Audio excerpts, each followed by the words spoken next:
guys' channel. How are we all doing? We are now live again. We are going to be having a bit more fun on these stories. Got first two stories that are a bit more serious, but then after that we can have a little bit of fun and enjoy ourselves just a little bit. I'm here today with Mr. Jensen Quinn and Mr. Crumplepoint. How are you doing, Mr. Quinn? I'm still alive, so that will do for me. And how's you, CP? I'm a Scotsman. There'll be no enjoyment on my part. We've got They'll not really enjoy anything while I'm in the room. Understood? We've got whiskey. You don't enjoy that. You just grin and bear it. Oh, okay then. In that case, then I'll make sure it's Scotch instead then. Now getting some Irish I whiskey, could that actually do really with cheer one. him up. Right, okay. Well, now we've got through our knowledge of what drinks come from where, we should probably move on. How has both of you been? I know that Mr. Quinn has an interesting time recently, but I'll let him go through that if he so wants to. Yeah. The old ticker had been a bit of a bugger. So blood pressure went absolutely crazy last week. That's one of the reasons why I weren't around. And yeah, truth be told, I'm deciding whether or not I want to go back into hospital. That should give you an idea of how bad it is. Hey, Jack. And how are you Scottish bastard? I'm sorry to hear about JQ. I didn't realise that he was feeling so shite. But no, I'm doing fine. Not much going on over here. Fair enough. You'd have to not worry too much about Jensen. He's a strong cookie. Well, he just needs to stop watching BBC News, and I'm sure his blood pressure will... Oh, look! Yeah. What are you trying to do here? And it's a story that I think, well, Jensen Quinn's going to absolutely love as well. Yeah. Okay. I don't know what your opinion will be on this, Mr. Crumplepoint. But yes, we'll come back from that in a little bit. We'll come back to that. We'll hide that away for a while. Trying to kill me off. I know he is. That was beautifully timed. I know. I can do some form of producing at some levels at some times, but just don't ask me to do it all the time. It's like a kill streak in on a computer game. It just kind of pops up and then you've got to wait a while before you can do it again. Yep. Hey, voice. I was just about to say hi, voice, as well. It's good seeing you again, buddy. Very good seeing you. Oh, right, you bunch of bigots. Should we have a look at this story or should we leave it? Well, somebody's got to. Go for it. Let's see how long it takes. Okay. Right, so military veterans are going to be guaranteed interviews for government jobs. So the reason why I picked this story is because, one, I actually think that it's a good thing. But in some other aspects, I also think that it's a bad thing. I've got conflicting views on what I think is and what isn't. But let's just read a little bit of the story and just see the reasons why I'd think it's good and why I'd think it's not necessarily. So the initiative is going to be launched by the Office for Veterans Affairs in the Cabinet Office. Will start in spring with certain departments. Veterans will be shortlisted provided they meet basic selection criteria. Cabinet Office Minister Oliver Dooden, said veterans have incredible skills needed in government, which I completely agree with. I do think that there are so many veterans that are overlooked simply because they are veterans, and I think that's absolutely ridiculous. Just because that you've served your country, that people overlook you because you may or may not have a certain condition or the way that people perceive them to be, and that's absolutely ridiculous. But I'll save that because I want to set the premise up first before I go into I don't like it because meh. So, the full That's government. actually the majority of news coverage in this country, is what you just said. Yeah. Going now to our correspondent in front of Westminster. I don't like it. Yeah, she does Oh sound dear, like that almost was one of those moments that I would have come out of my nose. And yes, you heard me. I would have come out of my nose. Not it would have come out of my nose. I would have come out of it. You get up to Well, in your spare time is your business. Hey, I've got I'm a not story going to use somewhere, the mate. word I've got a dickhead story at any somewhere. point. Sorry, Mhm. Mr. Quinn, I spoke over you. Please carry on. Right. I was just going to say, just not going to mention the word dickhead at any point. Right, okay, back to the actual stream. 4 government departments will be taking part in the project. So the Ministry of Justice, the government department, the Ministry of Defence, again, the Cabinet Office and the Home Office, including the UK Border Force. There will not be a time limit for those leaving the military on when they can take up the guaranteed interview offer. The offer applies retrospectively to all veterans. Previous studies have shown ex-servicemen and women face many barriers to civilian employment. So let me ask you what your two guys' opinions are on this, actually, to be fair. And what does the chat actually think about this as well? Because I do think it's a good initiative.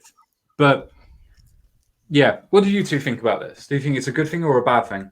Or Do you is want there anything good or anything bad? to go first or shall I? You go first. Okay. Well, the base idea is pretty good. I mean, I can't see a point where having someone with PTSD in charge of government offices could go horribly wrong. Sorry, trying not to cackle too much there. No, seriously, I actually think it's a bloody good idea. It's about time the vets are actually treated with we don't want a handout, we want a hand up. That's the best way I can put it. And if you want to make a stupid joke about that, because I can see it written on your face, CSG. What? What are you about? Wow. I'm serious. I'm a serious person. I'm not here to make any sort of fun or light-hearted jokes at anybody else's expense. You don't need to reach saw around the to help me, muscle mate. twitching. You don't need to I help. You don't need saw to reach around for me, mate. Oh, that's good to know. Right. I'll point it towards you instead. Well, as the voice just says, when did common start coming out of his nose? You should be careful at church. You give the vicar a facial. How does he The know first that's time. not where I'm getting it from? He has a point. Yeah. After all, I have to repent. I am a sinner. I'm not. I'm innocent. I am Yeah, a you're virgin. a fucking liar. Yeah, I know I am. Sorry. Mustn't laugh too much. Right. No, seriously, back to the thing. It's actually a really bloody good idea. It is about goddamn time that the government actually started looking after its vets instead of just treating us like, well, damaged goods, because that is the best way I can describe it. What about Okay, you then? CP. Go on. Well, I'm kind of in shock because you read us through the thing. It's a government initiative. It sounds like a good idea, and as such, I'm in utter disbelief. But no, I agree. I think it's a very good idea, purely on the basis that because they're not guaranteed a job, they're just guaranteed an interview, which seems fair enough to me. They have to meet the basic requirements, which is again fair enough. So, because it's not like one of these. If you imagine one of these all-women shortlists or all something else shortlists, where they don't necessarily have to meet the requirements. Some of them will, some of them won't. Whereas this, they're mandating that. They're only guaranteed the interview. And the thing is that, I think it's obviously a bit of a meme at this point that everybody comes out of the military with PTSD, and it's just not true. Like, anybody coming out of any employment, particularly something that's quite specialised, has difficulty getting another job that is not in that field. And so of course, the military veterans are going to have that issue, just like if they were working in a factory or working in a lab, they would have the same problem. So I think it's a good idea. Those departments seem to be fairly innocuous. I don't see. It doesn't seem like a disastrous idea to maybe hire some ex-military to work in the MOD, for instance. That seems to be a fairly sensible thing to do. And it's not like anything unreasonable is happening, and I think it's a good morale boost for people as well, in a sense. And I know you can't really.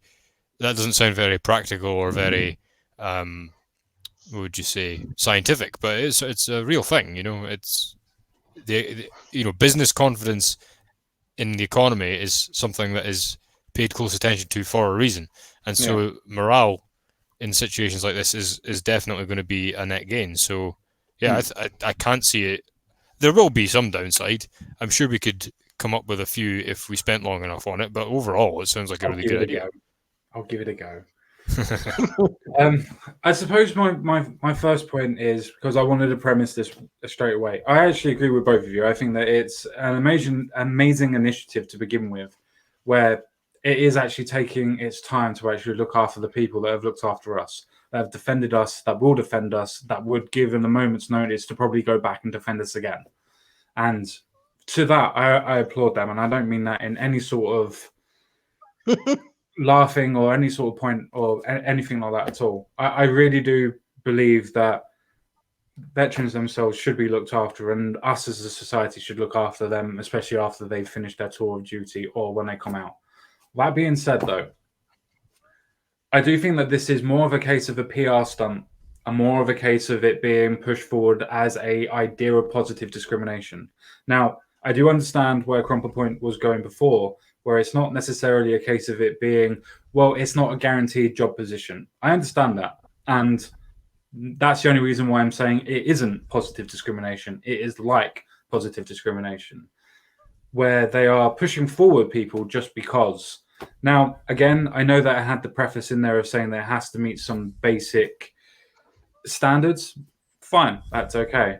What about the people that already were going to meet those standards beforehand, but now are going to be cut away from the interview process simply because somebody else was a veteran?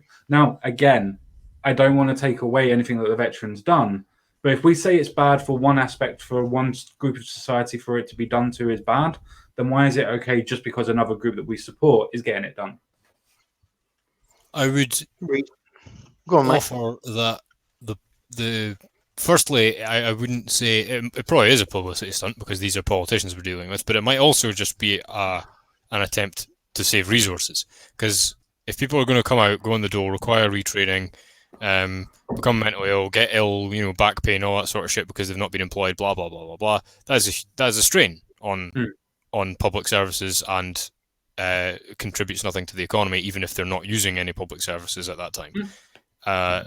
Whereas this is like, right, we've got this pool of people anyway that are willing to be, applying for jobs because they have to apply, obviously, and it's retrospective, so they can choose to do so. So I would say it's actually more a case of saving resources because they're going to be paying these people something somewhere down the line anyway, and whether they're productive or not is, or worse, they end up freaking homeless or something because they can't get in to the public services that they need, don't have the training, can't get employed anywhere, and then they're homeless. So that's another issue. So it might actually just be a way of saving resources, and just because it is a publicity stunt doesn't mean it's not also a good idea. It doesn't have to be one or the other. No, I agree. It's also definitely a good idea. I don't think it's a case of like, if you think about it, I get that it's a government mandate, so it's mandatory, but you could argue that professions or even just potential employers that want that sort of person are going to positively discriminate regardless, because they're going to get a, quote, random pool of people, and if any of them is a veteran, they'll just hire that guy because that's the guy they wanted in the first place. You know what I mean? So it's like, it might even be a case of you get employers discriminating on the grounds of like, oh, she has massive tits, let's hire her. So it's going to happen one way or the other. It might as well be useful. If I can just quickly pop in on from exactly what you just said there. if it comes to a point of, let's say that a whole platoon has now been decided that they were going to leave, and they all wanted the exact same position, that means that due to this mandate, that if you had, let's say, 50 people that have just come out, then that means that all of them, if they applied for the same job, would have to be guaranteed to have an interview. That means that if you have 50 people applying for the same position at the same place at the same time, no normal person, and by that I mean nobody that's a veteran, has a chance of getting that job at all. Now, is that a point of it being a point of the best person for the best job, or is that by definition now coming to positive discrimination? And if so, is that something that we can support because we agree with the reasoning behind it, or is it exactly the same as what we would say for else? It should be meritocracy. It should be the best person regardless. Well, May I just reset? Yeah, go ahead. I agree with what Voice has said. Instead of the interviews, how about all vets get 1 year training, things like building, driving, etc.?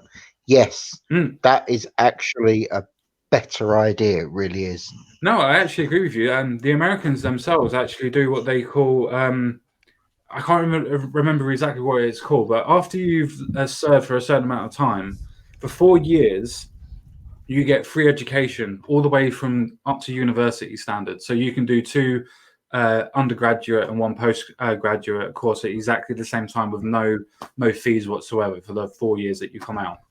Well, that lends into the theory of me thinking it's about resources, because if it was about let's do something good and spend some money and look amazing doing it, they would do that.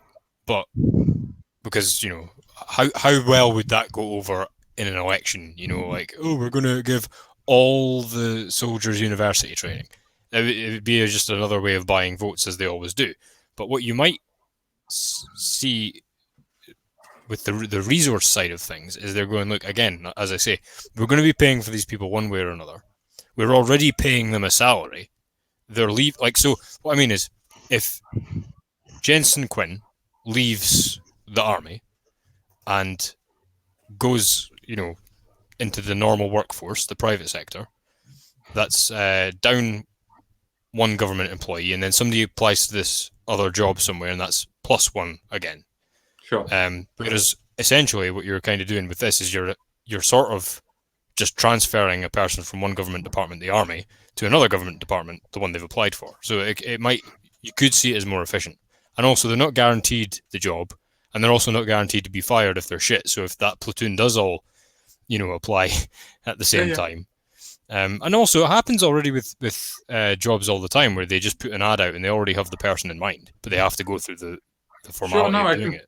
No, I completely and utterly understand that. My point isn't that I don't disagree with the policy. I actually think it's a good policy. I actually think it's good for veterans in itself to be able to do this. My point is, for me, is it a point of hypocrisy for me to support this when in other cases I wouldn't? In points of understanding of positive discrimination, that I wouldn't want somebody just to go through because they're a woman to get an interview. I wouldn't want somebody that's a person of color to be able to get an interview just because they're a person of color. I wouldn't want a veteran to get an interview just because they're a veteran. Do you see where I'm going with that premise? I'm not. Yeah. The actual policy itself is a great policy. I just honestly think, does that mean if I support this, that I'm selectively being hypocritical in my own ideology? Am I standing firm to a principle? Or is it a case of, because I support it, I'm willing to overlook the idea of positive discrimination and, you know, selectively be outraged? Am I as bad as what I call other people if I support this? The way I think about it is, the overwhelmingly vast majority of these government departments and the civil servants that work in them shouldn't exist anyway. So long as they do exist, this seems like a good way of doing things because of all the reasons we've already given regarding how wasteful it is to have these people either rotting or retraining or, you know, being in some kind of government program because they have to go on benefits, or, you know, public. It's going to cost a fortune if you have to give them, you know, tuition fees and things like that. You know, if you have a scheme like that. So why not just I view it as they're being transferred from one government department to another. And given that I don't think these government departments should exist anyway, and they do, I don't really feel the need to be too morally consistent in that regard, because if it's not up to me, and if it was, I'd be like, well, the thing is, I don't want this department to exist, so bye. No, sure. I mean, I can still completely understand where you're coming from, and I completely understand the idea of you. I'm with you as well. I would rather them veterans being having a chance of bettering their lives and bettering just the people around them in general and being looked after. I completely am with you on that. Again, my argument isn't the case of it being, is this a good or a bad policy? Because I think everybody can agree that, yeah, this helps literally everybody. But by me and others that are accepting it as a good policy, is that actually us being hypocritical because we support this policy? And how is it that we can support this policy, but we would go against, say, people of color being able to? I would say it's because it's not an identity group. It's an X profession. I don't think you classified as an identity, though. No, it's not an identity group. You can't put ethnicity or gender on a certificate as military. It's not. You can't do that, and you can't put it down. It would be fraudulent to say you'd been in the military when you hadn't. So what they're saying is, if you take them at their word, and you don't have to, but what they're saying is, these people have been in the system. They have done bureaucracy. They have done hard training. They have worked under pressure. These are skills we were going to ask for from people anyway. If you look at professions like the police, not so much now, but what they used to do was they used to positively discriminate for veterans anyway. Sure. It was tacit, but they did it. It wasn't a legal thing, but they always did it. And but wasn't that due to preference, not by mandate? Well, yeah, that's what I'm saying, in that it's not an identity group. This is done by mandate, which is why I say that this is done the same as the person of color mandate, and this is the same as a female mandate. It's done by a mandate, not by preference. If you're looking for a police officer, you're going to want characteristics and skills that would fit that profession. Yeah, but what I mean is, a black person and a woman and a white person don't have any inherent skills because of being born that thing. So to put them on a shortlist is tokenism, whereas the person coming out of the X profession, whether it's plumbers or soldiers or spacemen, sure, you're what you're doing is you're saving yourself a ton of work, because you've already selected for half the traits you already want in the job anyway. You're cutting down the amount of interviews you actually need. Like if they'd had the government departments absolutely up in arms, coming out in the press saying, look, we do not need these skills in these departments, this is ridiculous, then it wouldn't have worked, or we would have heard about it. But they've not. They've obviously decided this is how we want to hire people from now on. Sure. Let me put it in this way then.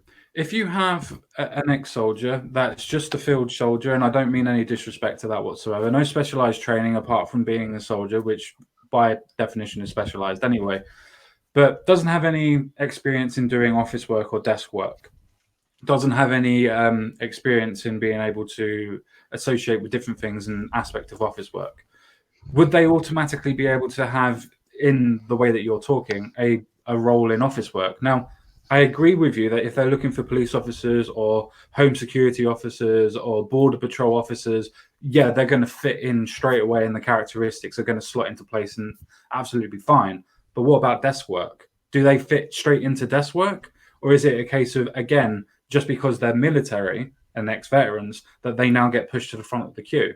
Again, not saying it's the same as a identity trait as race or as gender, but it's still an identity trait. Just because you are this, you get this. Well, maybe we could hear from JQ on this one, because one of the things I was going to offer is, from what I understand, a massive part of being in the military is bureaucracy and procedure and things of that nature. So maybe you could jump in on that point. Certainly.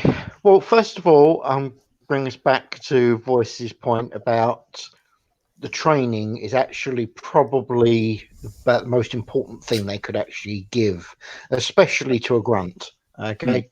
No two ways in it. Your standard squaddy. How am I going to put this? No, actually, I get to say it as I was a squaddy. most of those people, if you put all of their IQ together, you couldn't rub 2 brain cells. Okay, it's true. Okay, I'm not saying they need a left and a right written on their shoe because they can't even work out what L or R is. But tell me I'm wrong. Come on. I'm Good not way going to to deny you your every- personal we talk to you experience of every day, Mr. putting Quinn. the wrong We talk shoes to on. you every day, and you seem to be intelligent enough. So I said I did point out most squaddies. Remember, I went from squaddy to making things go boom and stopping things from going boom. So True. seriously, though, the training is an absolutely awesome idea. Mm. And let's be completely honest. Can you imagine if people actually start doing the I'm going to identify as a soldier. Oh yeah, what have you done? Right, you're a dick. And we what is it the Americans call it? Stolen valor. That's the puppy. Yeah. Can you imagine how well that's going to go? Let's be honest. Yeah. I mean, I realise you don't work CSG, but imagine if you was working at a place and some muppet comes in and tries the whole stolen valor thing, and then you find out, which would probably only take a few seconds of speaking to most of them. But at this point, you're going to be sitting there going, you ain't no soldier, fuck off. At which point, you can identify as what you like, prove it. Nope, go away. No, But that's I'm completely with you. my opinion. No, I'm completely with you. If I overstepped on that point, please carry on. No, I want no. you to continue. Yeah, no, it's cool, man. I'm just pointing out that, the moment we start putting in the option of, I identify as, no, you don't get to identify as, be who you bloody well are, you useless. Word I'm trying not to actually say. I'm allowed to get I agree. Slightly irate at that kind of person. I mean, I just for people that have just come in, we're talking about the idea that the government has just passed legislation. Well, is going to pass legislation in spring for members of the military that are now veterans, and how it's going to be before spring as well, for however long it goes back, I don't know. That would be able to get in 4 different governmental departments, not in private departments, but governmental departments, to be able to get at least an interview process. The thing is that I have with this is I support the idea. I completely and utterly support the idea for it. I think that the vets should be able to get something for their service, and the country itself should look after them. The problem that I have is the idea in myself that if I support this, am I not being hypocritical by supporting it by the point of positive discrimination? And that's an open question that I want to pose to anybody. Is that a type of positive discrimination? Or is it a point of positive discrimination that we can accept? And if we can accept it, why can't we accept other forms of it? I do completely agree with you. It's unfortunate, that lovely little trap, isn't it? It's yes, we know it's a good thing, but by allowing this, why can't we allow option B, which we know to be bloody terrible, but it's only right that we do if we're accepting option A. Yeah. It's a horrible little trap, and simply put, there is no correct answer. Quite simply, that's the thing is with this versus the other identity group categories is this is a profession. That's the point I would stress, is the fact that you can't equate, in my opinion, an ethnicity with a form of profession. And even if you think about it, right, whenever an employer says we want somebody with this type of qualification, and that qualification isn't relative to the job, then they're doing the same thing. Like, so for example, if you want a factory manager who has to have a degree, but the degree can be in history, then you're doing exactly the same thing as they're proposing here.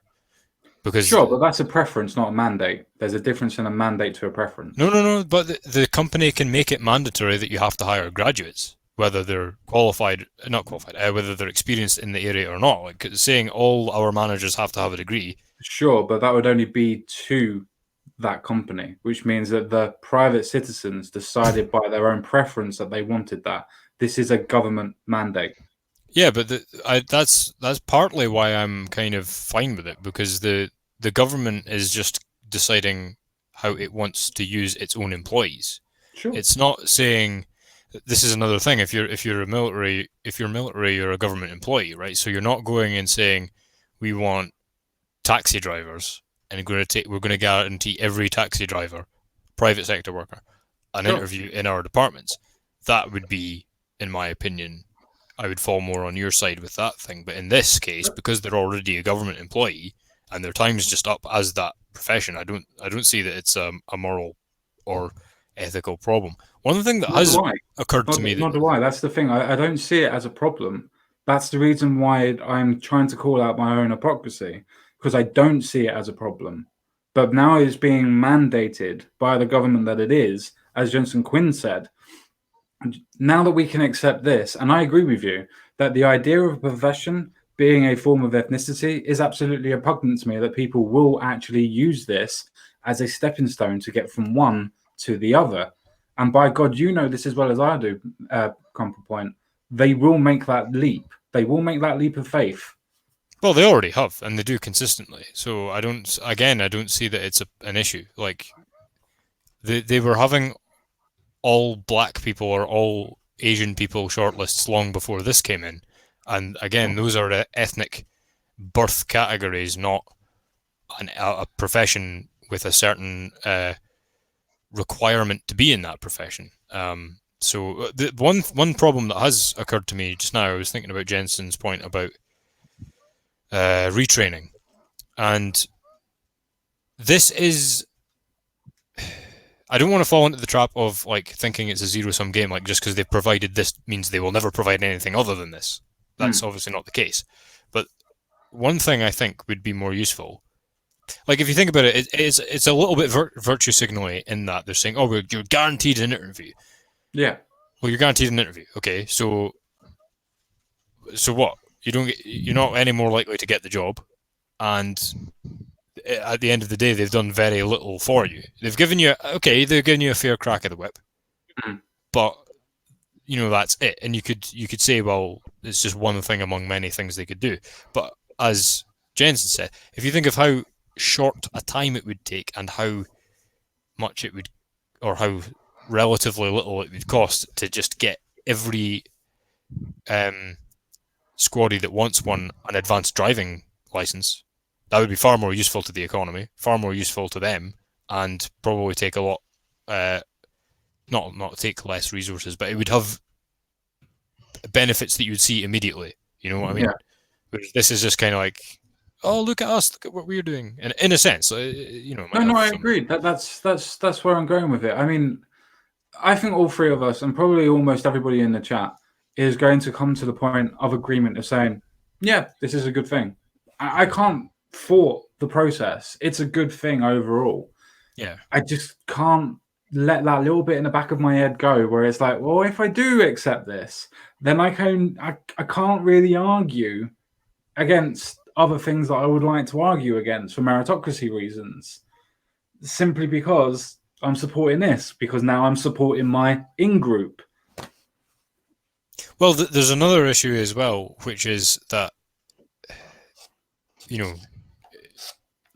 people, I think, because the Americans fetishize their military quite a lot, people don't realize how fucking shit a time of it our guys get, because they just assume that it's the same everywhere, and so much of our media is American, and the Americans have so many soldiers that the chances are everybody's met one, that it's like the fucking veterans in the British Army and other military things in over here have had, they get fucking nothing. Like, they never get anything. So it's just nice to see them getting given something, which is really no more than a slight favour. So there would be your thing of it is favouritism a little bit, because they're giving them a something for nothing, I guess. But it's like, they're getting something, No, it's not. It's not the favoritism of something for nothing. it's the case of it being mandated that they are now they now are being put to the front of the queue. I don't have a problem with helping veterans. I don't have a problem with the idea of the policy in itself, and I don't think it's a favoritism issue either. I do think that if we are going to help veterans more, I do think it's something, as Voice of One said, or One True Nerd said, which is give them training.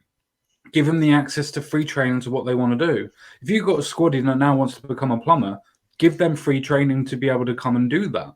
Let them do that. If you want them to go and do computers, let them go and do it. Give them the option of being able to train the way that they want to, rather than giving them position form to the same level or happiness levels that they want. Because it's only in 4 governmental departments. Well, that's the thing, is it's quite restricted to it's not a that's what I mean. It's not a government wide or nationwide thing. It's not yet those departments.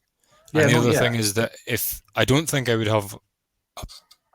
it is a case of what would you say, like inconsistency, because I just don't see this as the same category as the other forms of positive discrimination you mentioned.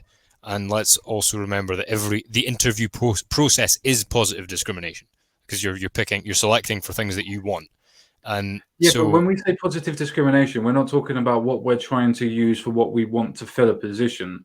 When we're saying positive discrimination, it means that the government is actually taking discrimination and saying, look, we're putting you forward because of this, not for preferences that you want to fill a job. There is a difference in what we're using colloquially as positive discrimination. Yeah. But generally speaking, discrimination is the word we're tripping over, but it doesn't matter. So, like, the thing is, I would also feel this way if they were saying, if you think of back in the days where they had coal miners and the sort of conditions they had to work under, and like how hard that job was, etc. If there was something along the lines of, we're going to guarantee interviews to this extremely hard manual job to coal miners, I would be like, oh yeah, that stands to reason, because it's like, well, let's actually take soldiers, right? Let's say, I know you don't get so much interviewed, or maybe you do, for being a soldier. You kind of have to just make it through the training, I think. I don't know how it works precisely, but no, there is interview as well, because after all.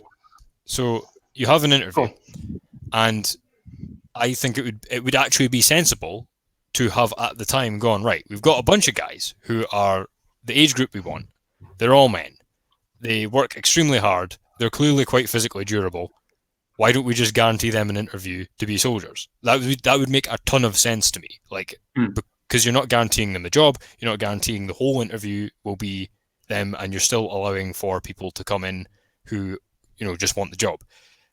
What you've done is you've saved yourself a buttload of trouble by selecting for people that already have some of the characteristics that you want, and then that's why they get the interview, because you want to see if the generalized qualities you've selected for are specific to that person, because they might be lazy, unwell, and really, really stupid when you actually get in the room with them, and that's why they're only guaranteed an interview and not the job. So I think that it's not necessarily a bad thing that professions would discriminate in this way toward other professions. I think it might actually be sensible and save a buttload of time and resources.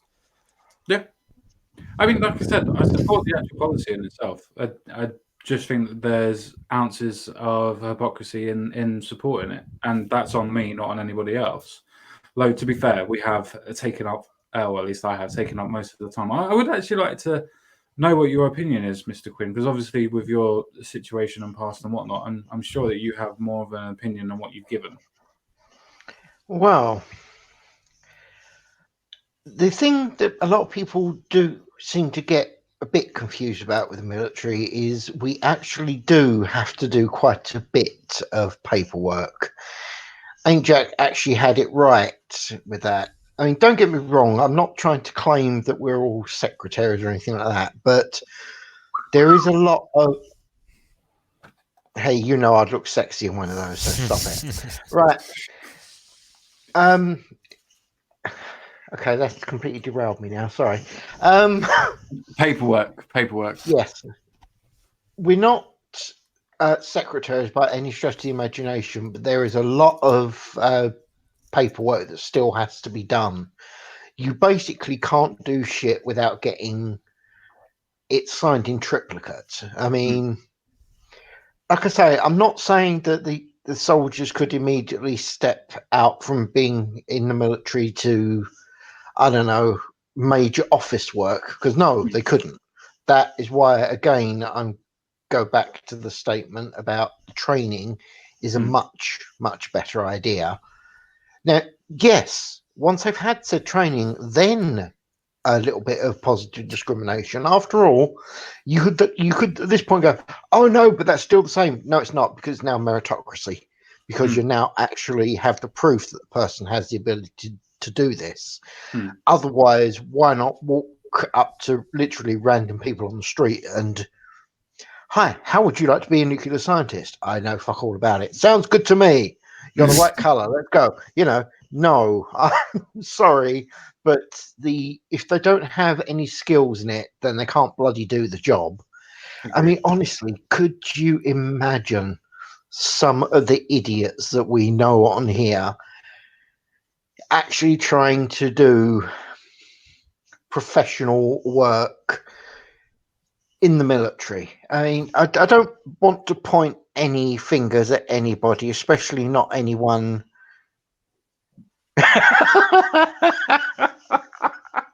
Thank you, Spud. Very true.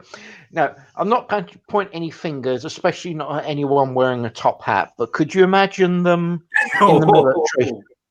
What? I did not say any names at any point, did I? Could you imagine them in the military? Dodge, though, mate. That was a massive dodge. Yeah, very subtle. Very subtle. Jensen You Quinn almost like- disses people in bullet time. Of course. What? I've got certain mad talents. What can I say? No, seriously though. People like that. I'd say you're mad would as a hatter, but okay. That would also work. Yeah. Oh dear God, are we really going to go on these puns? No, stop it. Stop it. Right. To be fair, this is still the Point first being story, and we're that- already 42 minutes in. Oh crap! Right, I'll make this quick then. Simple version: certain people can't actually do the job, so why the hell are they being offered the job? If the person has the skill and the talent to do it, then yes. Just because they come from the military, they shouldn't be given the job. But like it said, they're not being given the job itself; they're being given the interview, and that is actually why I think it's still acceptable. Now, if it was saying that they should be given the job directly, then I completely agree with you. What are you talking about, Dodge? I mean, I don't know what you possibly mean. It's not that you wear a top hat. Oh, it's not like that you don't have any issues with, I don't know, instruction. Oh, yeah. No, let's just forget about that. It's not important. Yeah, never mind, eh? Yeah. We all love you, really. Yeah. I'd just like to start As I on said, I this actually think with that it's actually- certain words, and we will start with hashtag nuke Paris. I actually agree at this minute in time. I actually agree. I normally wouldn't, but I actually agree. Last little word on the previous story. I actually think that it's a good thing. I actually think that it's a very interesting thing that the government is trying to do. A government should look after its veterans and should look after the people that have fought to keep the country happy and safe and secure. So I'm actually with everything on that one and with everybody on that one. So I'm with it. Just wanted to see if it pointed out any sort of hypocrisies. Doesn't seem that it has done. If it has, I'll deal with it myself.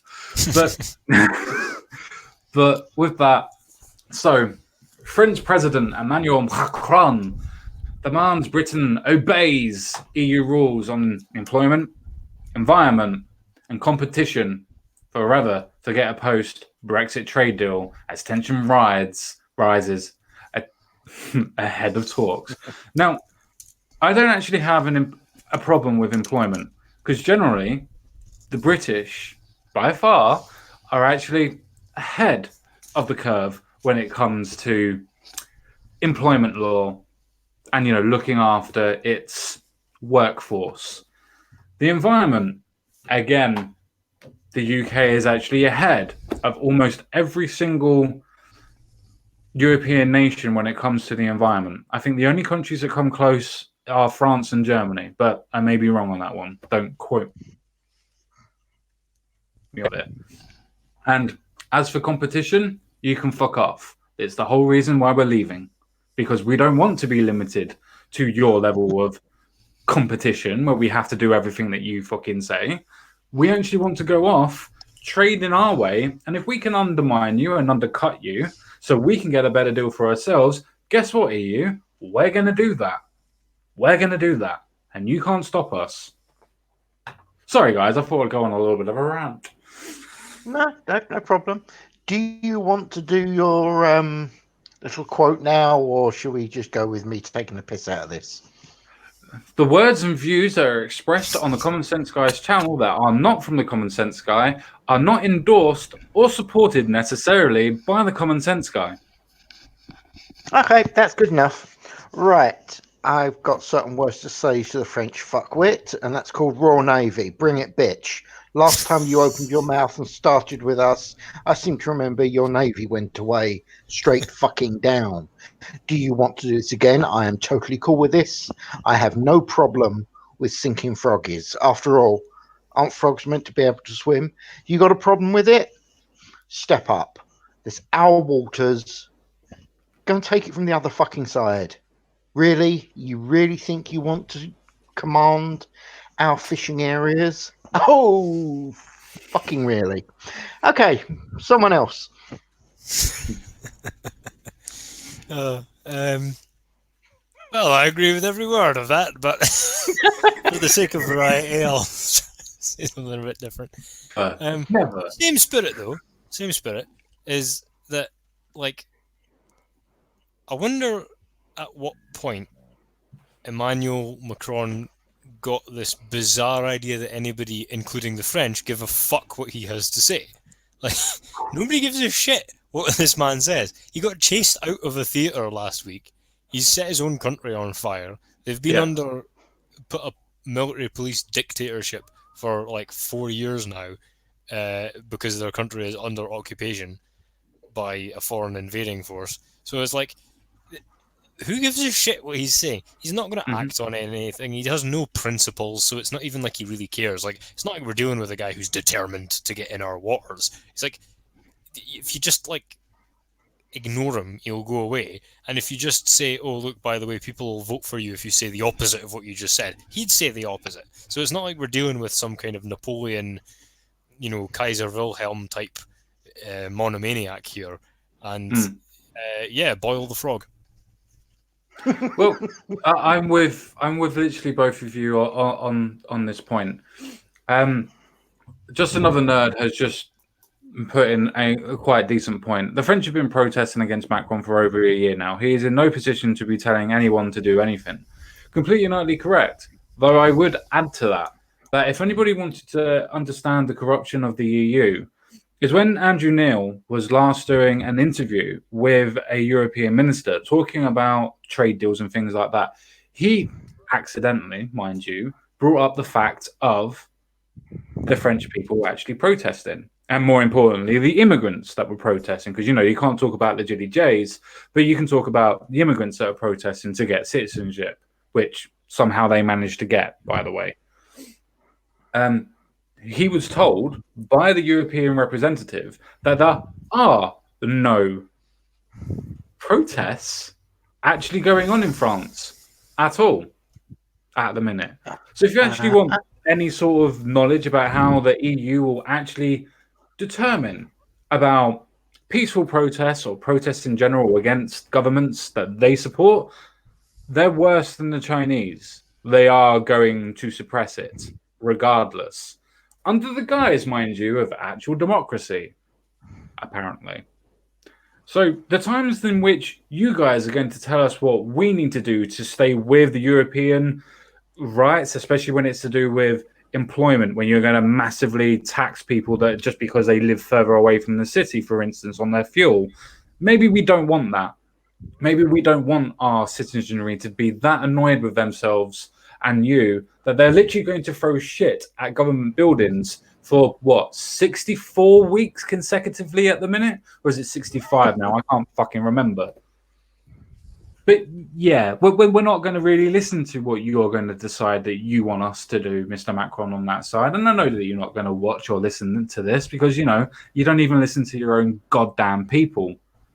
But, you know, that's democracy, apparently, from the EU standpoint, because they'll support that, but not the Catalonians actually supporting themselves to, you know, have a democratic vote. You beat them up instead. But, you know, sorry, democracy.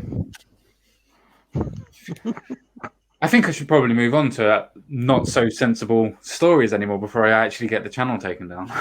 Before you do, Yeah. Hammered Spud, sink a couple of trawlers, problem solved. Same approach would have nipped the migrant nonsense in the bud if it applied in a timely manner.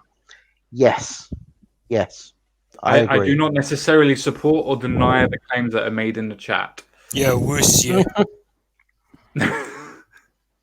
To be honest, if people haven't realised I have rather strong feelings when it comes to Europe by now, then what the unholy hell are they doing listening to the crap I come out with?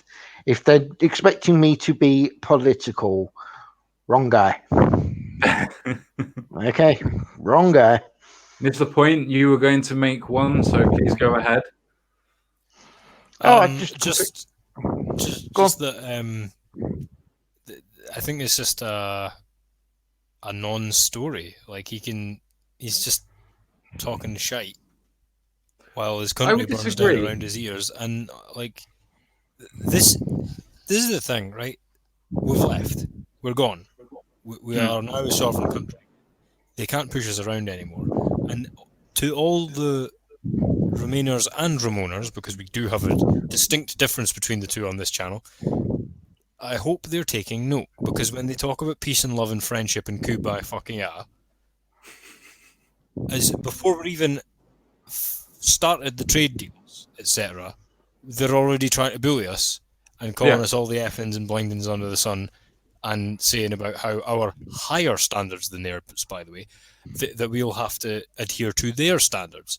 Mm-hmm. And it's like, well, okay, if they're behaving like that now, do you believe us yet that they were shafting us when we were actually in the union and not able to tell them no? Yeah. And see, that's before why people go on about the veto, people go on about the veto and the parliament and all that, nothing we do can get us out of their policies, because somebody can correct me, but I'm pretty sure that you need something like, what is it, 5 other member states to agree with your veto, so it's not actually a veto. I can't remember, but yeah, this is their attitude towards us. This is the contempt they treat us with. We're not European. We never have been. You know, we can be on good terms with these European countries, but this is what it comes down to. It's us and them, and not because that's how we feel, but because it's how they feel.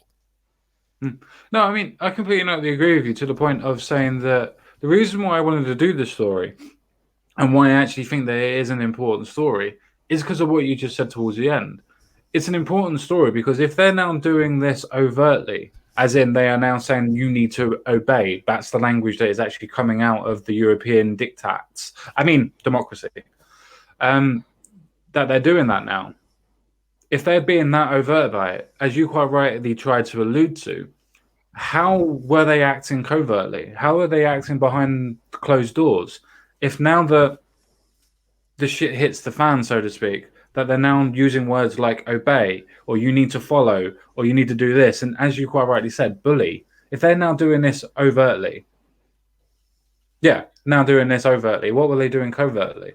Because I have so much fear about how the EU was actually run and how much of the old mafia style dictatorship that it would have been and still is. And again, so happy that we've actually left finally. But it does make so many more questions from this type of story. if it comes to a point of them being able to now be like this overtly, and with people still supporting them, mind you, remember that the Remainers and the Ramonas would look at Macron as a point of now a strong leadership that is now trying to win his way round and be able to support things like that. Yeah, he's not. He's now just trying to bully the little country that we are apparently into submission because he has the power of the EU behind him. So what would you like with the rest of the EU behind him? Well, that's the thing about the story as well, is he doesn't even have France behind him. Yeah, I know that. It's just he knows what a position he's in. He's a little bit deluded and mental. He knows there's no consequences to what he's saying, and he knows he's losing. Like, that is the language of somebody who's losing control. It's like, you will obey me. It's like, nobody who actually has the power to compel somebody to do something uses that sort of language. No, I'm with you on that one. Right. Does anybody have anything else that they would like to add or take away from any of the two stories that we've talked about tonight? Jensen definitely has more to say about the French. Hashtag nuke Paris. Hashtag nuke Paris twice. Double tap. Always double tap. Hell yeah. Always double tap that shit. Well, okay then, if that's all we got time for that one, let's talk about climate change. Oh God, not the goblin. No, please tell me it's not the goblin. No, it's not the goblin. It's not the goblin. It's not the goblin. Why I quit being a climate activist? Because the climate movement is overwhelmingly white. So I walked away. Wow.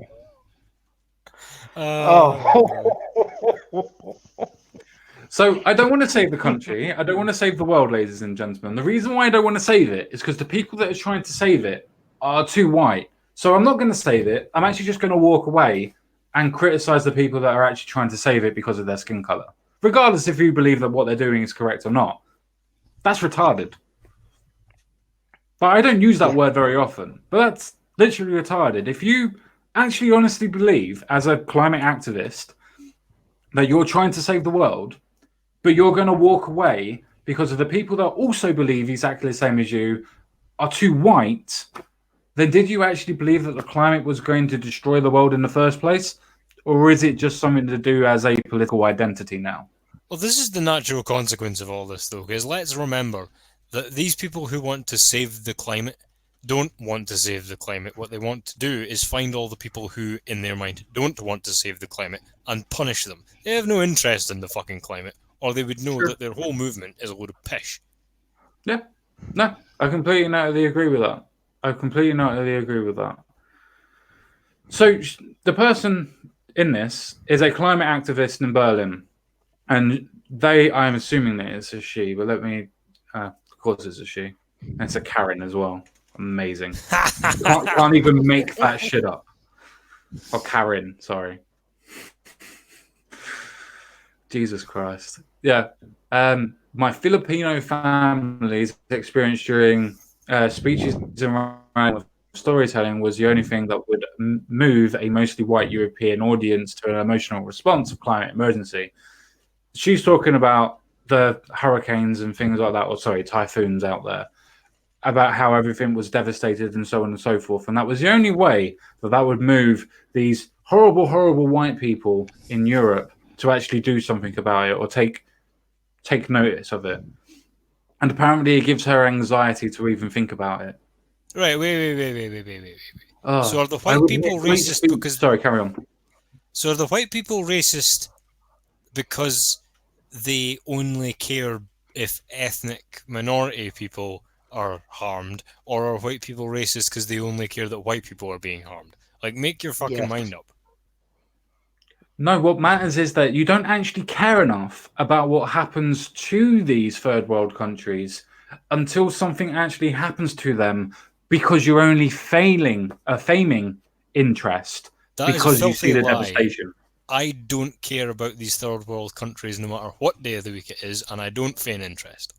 You racist. I don't give a shit about the white countries that are third world shitholes either. It's not a skin colour thing. You bitch. Quinn, before I move on to more crazy Crap. Do you have anything to add to what we've just said?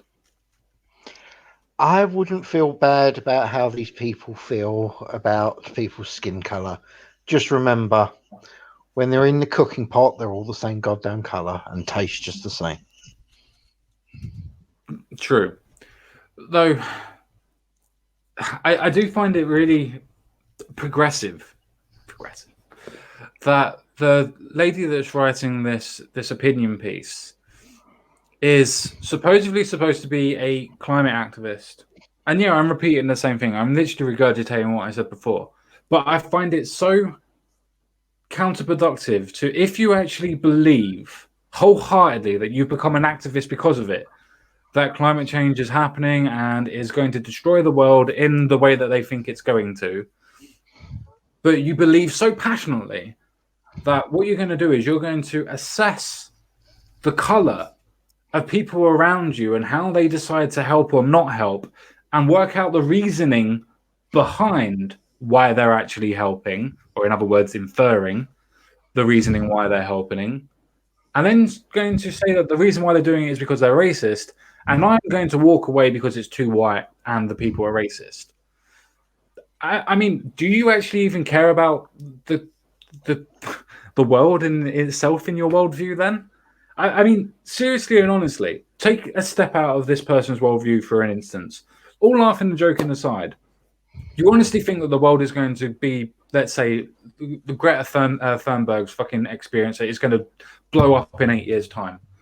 And you're actually going to sit there, try and get things sorted, but you're going to walk away from the most important political decisions of your life, so to speak, and most important thing that's around in their opinion, and you're going to walk away from it because of the color of people's skin.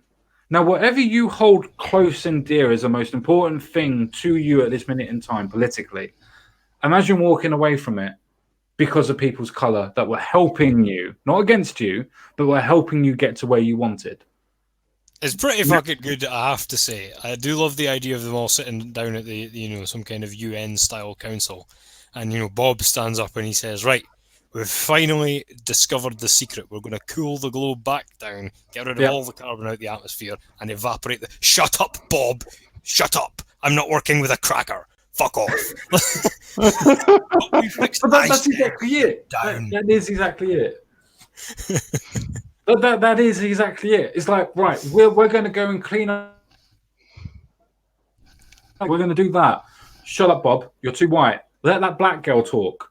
So, why? Why do you know what the colour is? The black girl's probably like, but I want to hear what Bob has to say. And then Karen's like, oh, you've just internalized your whiteography. Yes. You're so put back by the idea of internalized white supremacy that you're now just letting yourself be dictated to by these white people. Just like, shut up, Karen. Shut up. I need to read this though because it's so interesting. But Quinn, do you have anything to add? Her name just absolutely suits for everything we're saying about her. That's Excuse about me, it, really. My planet's too hot. I want to speak to the manager. One thing I would like to say, Shirati, he's not a half-breed Canadian Scot. He's a general. He is actually a sweaty sock. So, and he's Crumple Point. You know Crumple Point. You've seen him before. So drop with all this shit. He ain't Canadian. My God, woman, what's wrong with you? Canadian?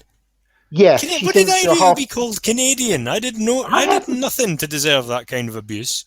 All right, ladies, let it go. Let it go. You know what Shirati's like. Let it go. Are you going to start singing that song? Really? You can fuck off. Calm down. Yeah, calm down, mate. Calm down.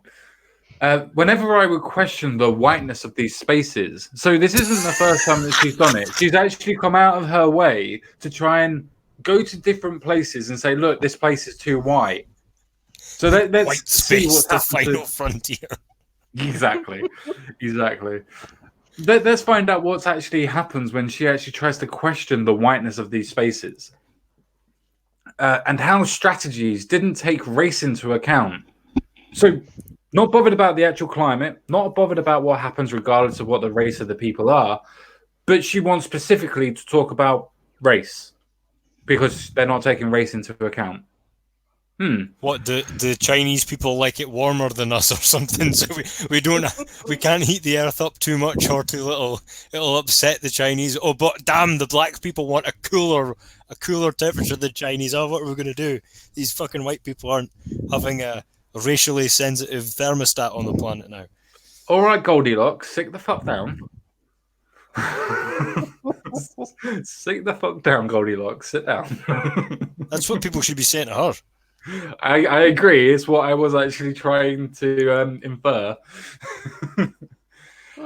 So she would want to try and talk about the race of these spaces and talk about race in general. And the people that are around her would be met with an uncomfortable silence. The last time, at a nationwide movement building workshop last April, I asked, well then, why are you even here? This is what she asked to a whole nationwide movement building workshop that we should take race into account for global changes. Can I just? And when it was met with an uncomfortable silence, she then goes, well then, why the fuck are you even here? Well, the thing is, right, we've all met this sort of person before, and given that we know what they're like, I'm going to offer two possibilities that I think are true. The first possibility is that I don't think that actually happened. And the second possibility is I don't think she left the movement. I think they told her to get the fuck out of their movement. Yeah, I agree. I mean, I may have got it wrong. I think that she was asked, why are you even here? Because she kept on bringing up race all the time. And somebody went, well, if you're going to keep on bringing that up, why are you even here if you want to save the world? Because you hear it quite a lot about how different political ideologies try to infect and take over other ideologies to increase their own power, so to speak. I mean, I'm not trying to say this is what she was trying to do, but it fucking looks like it. It really fucking looks like it. I can see how big this craze of trying to talk about climate change and whatnot is so important at the minute. But you know what's not important and not being discussed? Racism. Let me compare the two together. Let me compare thee to a summer's day. Why don't you fuck off? I hope that summer's day isn't too hot and that there's no litter in the park. Well, it depends. It's 17 degrees over Antarctica at the minute, so you know. I shouldn't say that because I fucking hate littering and I hate pollution. It's these climate sun worshipper weirdos I hate. The climate sun worshippers. See, I actually care about the environment, so I don't want people dumping shit in it. They don't care about the environment. They just want to, you know. Yeah. No, I'm with you on that one. If anybody wants to ever talk about all of the people that are supposedly so environmentally friendly, point out the fact of fucking Glastonbury. The most liberal idea of a music festival in the world. The most hippie event in the UK. Shithole. Yeah, sure. But it's always left massively filled with rubbish and drop litter everywhere. And as I said, it's supposed to be the most liberal and the most left-leaning music festival or ideology of festival, most hippie fest that we have in the UK. And yet it's always the most disgusting with the fucking amount of rubbish that's afterwards. There's actually a name, there's a term for it. It's like, you know how like confirmation bias is like a term? Yeah. There's a term for that behavior. It's like where you shout at people about how much you care about the environment and then you go on a green march and then that makes you statistically more likely to litter and stuff because you'll excuse yourself for doing it because you did the other thing. Yeah. Whereas the people who don't go on the climate marches and stuff just put their shit in the bin. Yeah. I can't remember the name of it. Maybe somebody knows. Sorry, man. It sounds a lot like cognitive dissonance, to be fair. Though I'm probably wrong on that one. Holding one view while doing something completely different. I kind of slapped my head when you were speaking, and it wasn't because of what you were speaking. Believe it or not. I kind of read on a little bit, and I need to read, unfortunately. So the picture here is of Karen. So I decided not to be there anymore. After 4 years of helping organize direct action, speeches, workshops, and countless video calls, I started hiding and declining requests. I was burnt out. Is that burnt out because they didn't want to talk about racism and you did, or is that let me carry on? I felt guilty, like I was letting my people down. But I also felt let down by the lack of support when I had gone to the streets. What, from a national-wide workshop and a national-wide, well, actually, a global network that you would have had. You felt let down. You felt lack of support from literally anybody that would look at you and go, oh, you're doing something good with the climate. You're doing something to change the world. Well done. Regardless of if you're left, right, or whatever, most people would say, well done. You felt let down and had a lack of support, did you? Amazing. It's almost like you had an ulterior motive that was put down by the people that actually wanted to save the world, in their opinion. And you can't take the fact that they actually, put the world above you because, you're the most important thing about how you felt that you didn't have the support around you because it was too white. This is just existential hipsterism. It's like, oh my god, saving the world's become so mainstream. I'm so done with it. Pretty much. Pretty much. By the way, disclaimer, I do not for a second think that these retards are saving the world. Also, you gave me an idea earlier when you said about like the progressive thing. I'm just going to start, instead of saying retarded, I'm going to try and use the word progressive instead. What are you, progressive? The sad thing is, whenever I hear that said now by anybody, including myself, I think of Cenk Uygur. I just can't stop myself. We're progressives! It's just like, okay, good for you. Nobody else wants things to progress, the actual definition of progressive, but carry on. Hi, you know what else can be progressive? Fucking cancer.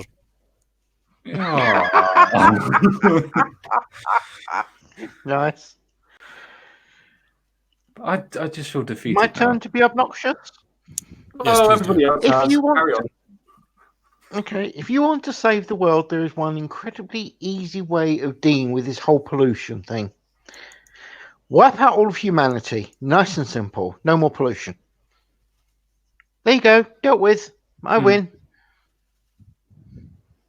Well, I think that's kind of what they want, though, like, unironically. Like, they're not racist. Well, they are, but they're not racist. They're specious. They're like, we just want all the humans gone because we're tree supremacists. Yes. Actually, I'm going to be offended by that because I've been saying that we need to wipe out humanity for absolutely bloody ages now. And now I've noticed this, actually, now that we bring it up, okay?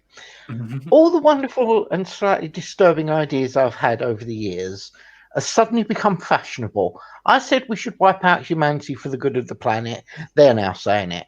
I've been saying we should eat people for a while. They've started saying it. Oh my God, does this mean I'm turning into a lefty or they're turning into a meme? To be fair, we're from the UK. We're probably quite classified as leftist to most Americans anyway. Okay, fair point. I suppose I should pretend that we're actually still doing a news story. I suppose. Well, it's not really. It's just a mad ram. Is this Vice as well? It is. Yeah. So it's not news. It's like It's an opinion piece. It's bad amateur fiction. Pretty much. To the point that she carries on in the same paragraph of saying that she felt a lack of support when she had gone to the streets. So now going that she was pretending to be sick in bed and saying that she had a bad knee to be able to keep herself in because she needed to regain all the energy she had put into organizing. She should get some solar panels installed.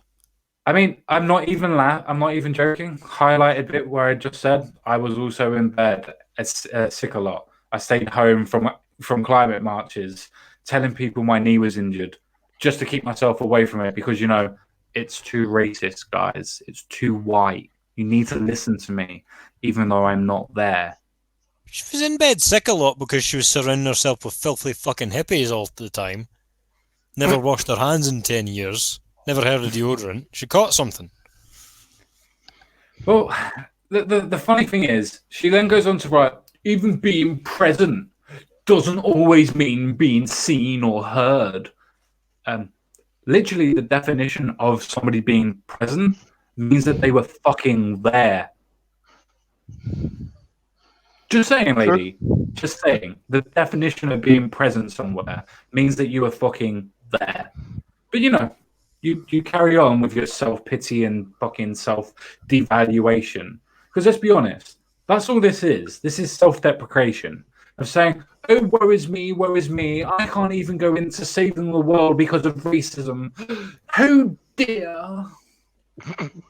It's total bull. Like you said, it's like obviously doesn't really mean that much to her because it's like if aliens were threatening to wipe out the planet, I'd probably, for the sake of actually having a planet to live on, I wouldn't rule out working with, horrible regimes around the world, as many a sci-fi movie has shown. It's like, oh, let's lay our arms down against each other and fight the aliens. That's what they always do in the movies. It's the greater good, blah, blah, blah.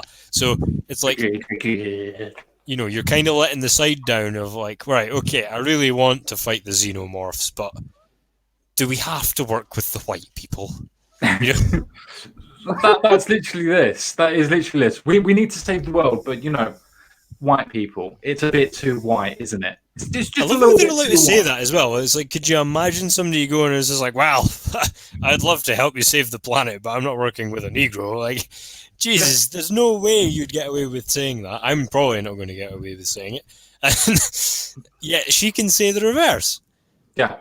Oh, don't worry. We've got a lovely story at the end that for that one that's going to be absolutely amazing for you. So please stay tuned for that one because the last story is, it's good. It's good.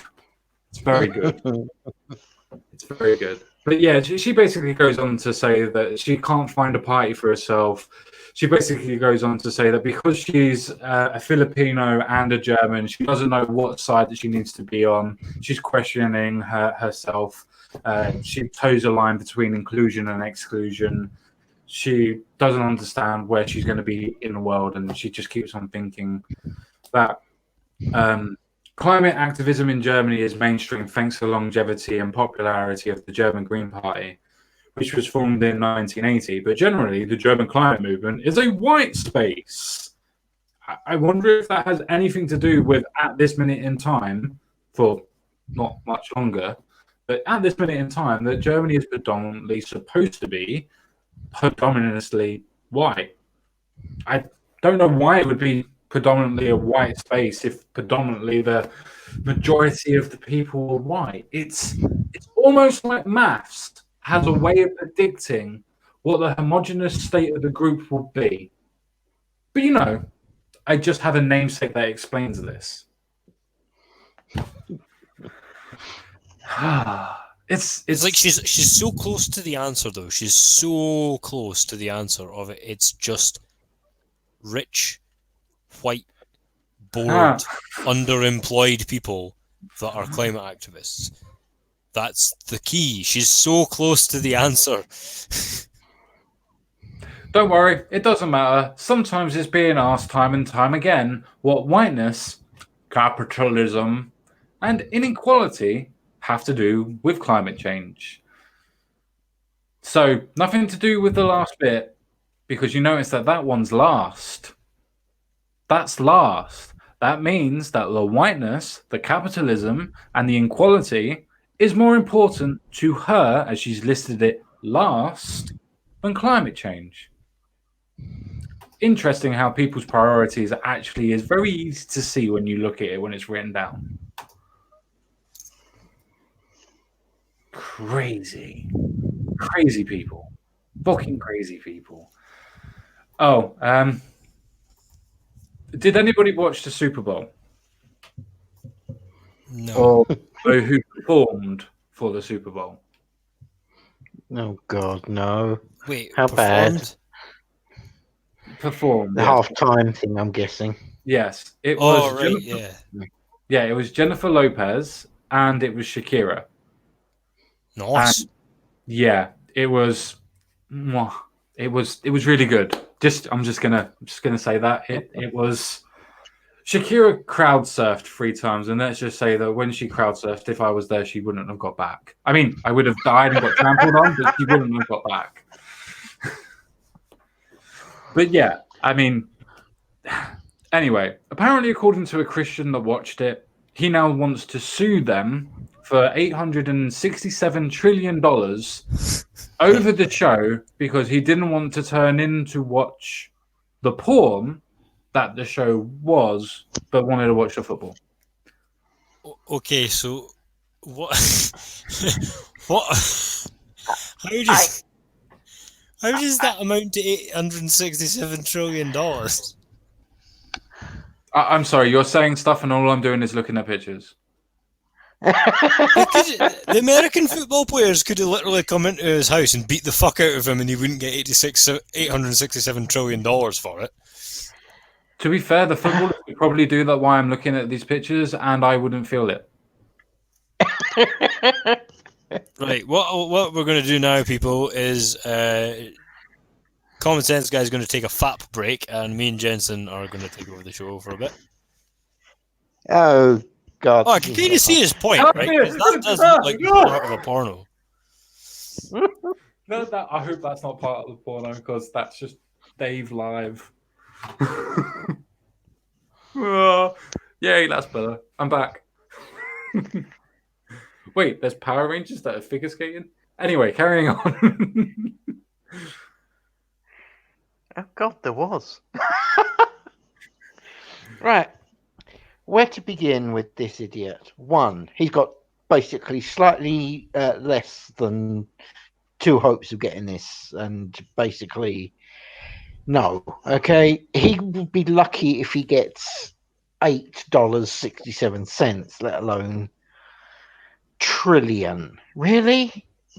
I'm sorry, that's not porn. And I know that, CSG might want to try and disagree there, but Oh no, I that just is see a not picture porn. on the advert, and I'm just gonna go away for a little bit.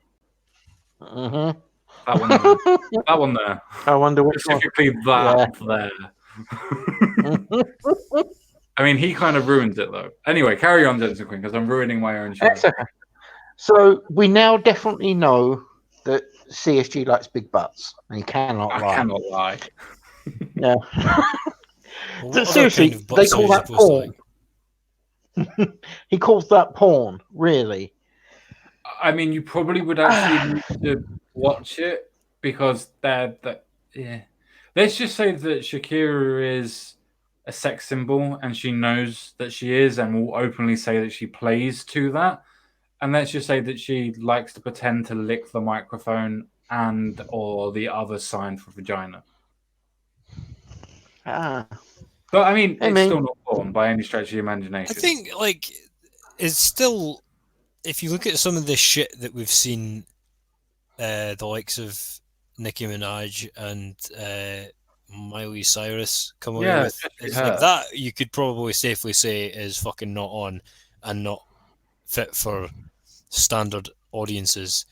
This is just the same standard pop star fucking cringe that we've been subjected to for years. It's probably the sign of some kind of wider moral decay in the culture that this is being shown as like just a standard musical performance, but I don't think it's like, it's just a symptom. It's not like they're not leading the charge. It's not like there's fucking actual sex happening on stage and shit like that. It's just a bit like, that's the culture we've got, and it might suck, but this is not it, Well, I mean, in a nice way. You have a 50-year-old Jennifer Lopez. Now, don't get me wrong; she's still good for her age, and I'm not going to go into all silliness or anything else like that. I'll be serious for a little bit.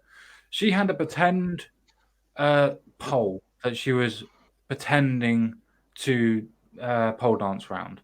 Now, she wasn't doing anything amazingly good with it. She didn't really do too much. It was, as you see in the top picture, she was basically doing that. That's apparently the pole dancing that she was doing. And with doing the crowd surfing, with doing the shaking of the ass together and things like that. As you say, it's part of the culture. It's part of that type of situation nowadays. Now, fair enough. I absolutely enjoy that, as probably most full-blooded men will that are heterosexual. Which, if you don't, fair enough. It's not your cup of tea. If you don't like it, then why would you watch all of it? If you don't like the show, go and make a cup of tea. Go make a coffee. Go get a beer. If you don't like the show, stop trying to virtue signaling your fucking. Oh, what's the word? Oh, yeah. It's a case of I'm hurt. I feel that I need to say this because I'm virtue signaling. I need to protect the kids. Let's do it for the kids. No, you were just fucking completely and utterly turned on by it, and you didn't like the fact that you were turned on by it.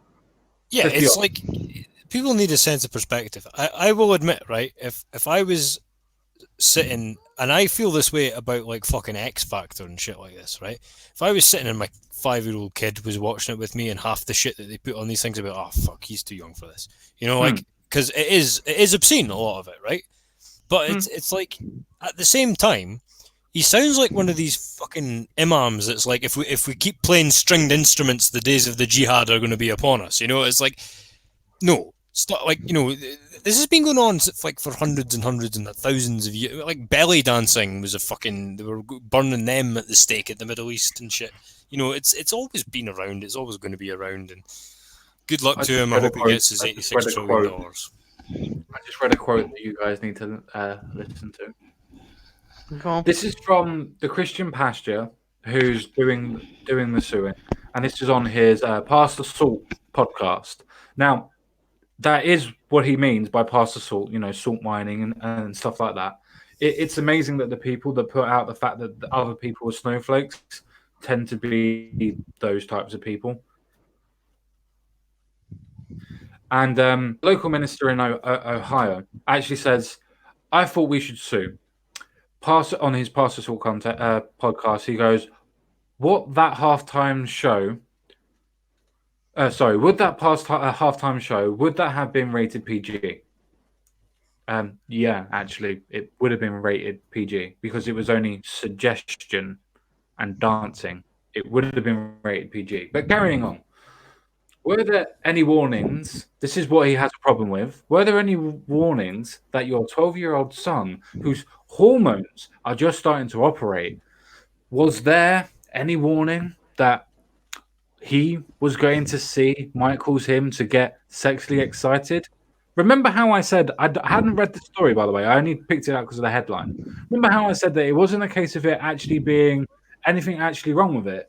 It was the fact that this bloke's obviously got sexually aroused from it, and he doesn't actually want to admit he was sexually aroused. So now he's going, but my children might have got aroused from it, and that's bad.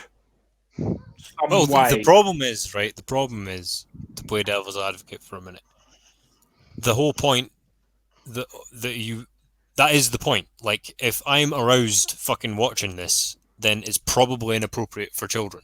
That's the point. Like, so, and again, there's nothing, if it was any kind of violence, although you could suggest that the Super Bowl itself is quite violent because you're watching a bunch of guys run at each other and get fucking horrendous concussive damage that will ruin their lives. But, you know, you're watching something quite violent anyway. But the point is, as you say, it would only be rated PG, but it's supposed to be a sporting event, which should be, you know, to use the British terminology, the universal, right? There shouldn't be any need for PG. For, like, WWF or WWE is PG-13, and that warning comes up at the start with the "don't try this at home" fucking shit. So you know that, okay, fucking, this shows how long it's been since I watched it, but like, you know that fucking Tori Wilson and Trish Stratus might appear and get their kit off. So if your, you know, 5 and 6-year-old daughter and son are in the room, maybe get them to watch something else for half an hour, you know?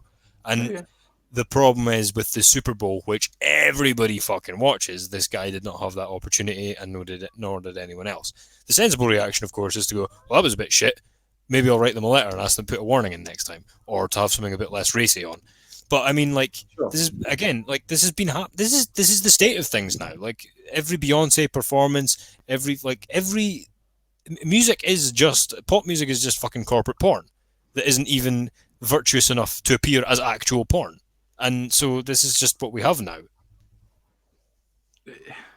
Go make a cup of tea, like you said. I'm obviously going to push back. If it comes to a point where shaking somebody's ass, or your own ass, or even suggesting that you are doing something, or even doing something where you're pretending to lick something, or if you're pretending to do something, if that becomes to the point of now that we need to start banning those type of situations because we ourselves suggest and interpret that to be something sexual, then are we not the ones that actually have the problem? Because we're the ones that are actually suggesting or implying that that's what they actually meant. And don't get me wrong, I'm not arguing that that's not what they meant. But for people that don't know what they mean, how would you assume that that's what they actually meant?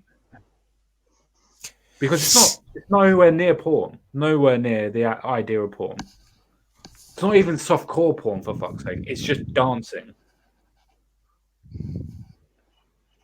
Unless that we're going to go down the road of trying to say that anything that ballerinas, like when they're, stretching all their legs out and things like that, that now turns into the idea of porn because it's showing too much leg or showing too much arse. Well, the problem is that because it's a live sporting event that's massively broadcast, you don't have. It needs to be as squeaky clean as possible because you don't have the parental discretion to watch it first and go, all right, let's see. And that's the issue. And it's supposed to be a sporting event. But, this is another thing, right? He's complaining about the halftime show. I would say that a lot of the adverts were probably far more pornographic than this shit. But I would also say the adverts probably went through a stronger screening process than this will have as well. Sure. Another thing would be that, No, I'll let Jensen Quinn say something first because I've gone on too long. No, it's fine. I'm reading the chat. Yeah, all I'm going to say is this. If this is what is going to offend the Americans, then they deserve everything they get.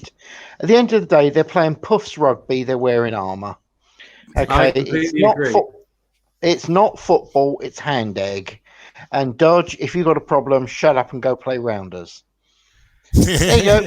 That's my opinion. I mean, look, I watched the whole thing. I actually enjoyed the show from a male perspective, obviously. I didn't particularly rate the scene very much. I actually thought the scene was actually kind of shit. But, I'm not actually watching it because of that. Now, that doesn't mean I'm going to go fucking... Being serious, I'm not going to go and fap to it. I'm not bothered about it. It's fucking two women that are dancing. If you honestly have a problem with two women that are dancing suggestively because, I don't know, you may get sexually aroused from it, then I'm sorry, but you're the one that actually has a problem. Yes, simulating, Mr. Larry. Simulating. That's what the problem is. Simulating, not actually doing. The same thing as when somebody goes like that and starts sucking on their thumb.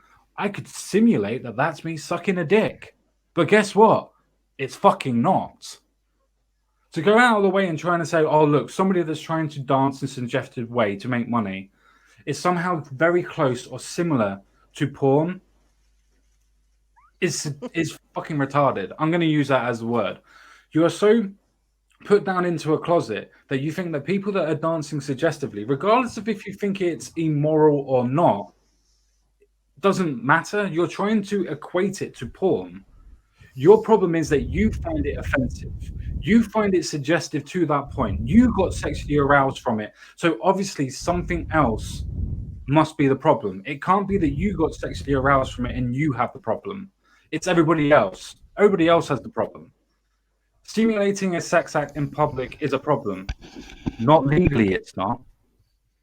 Does that mean there's an interesting thing, right?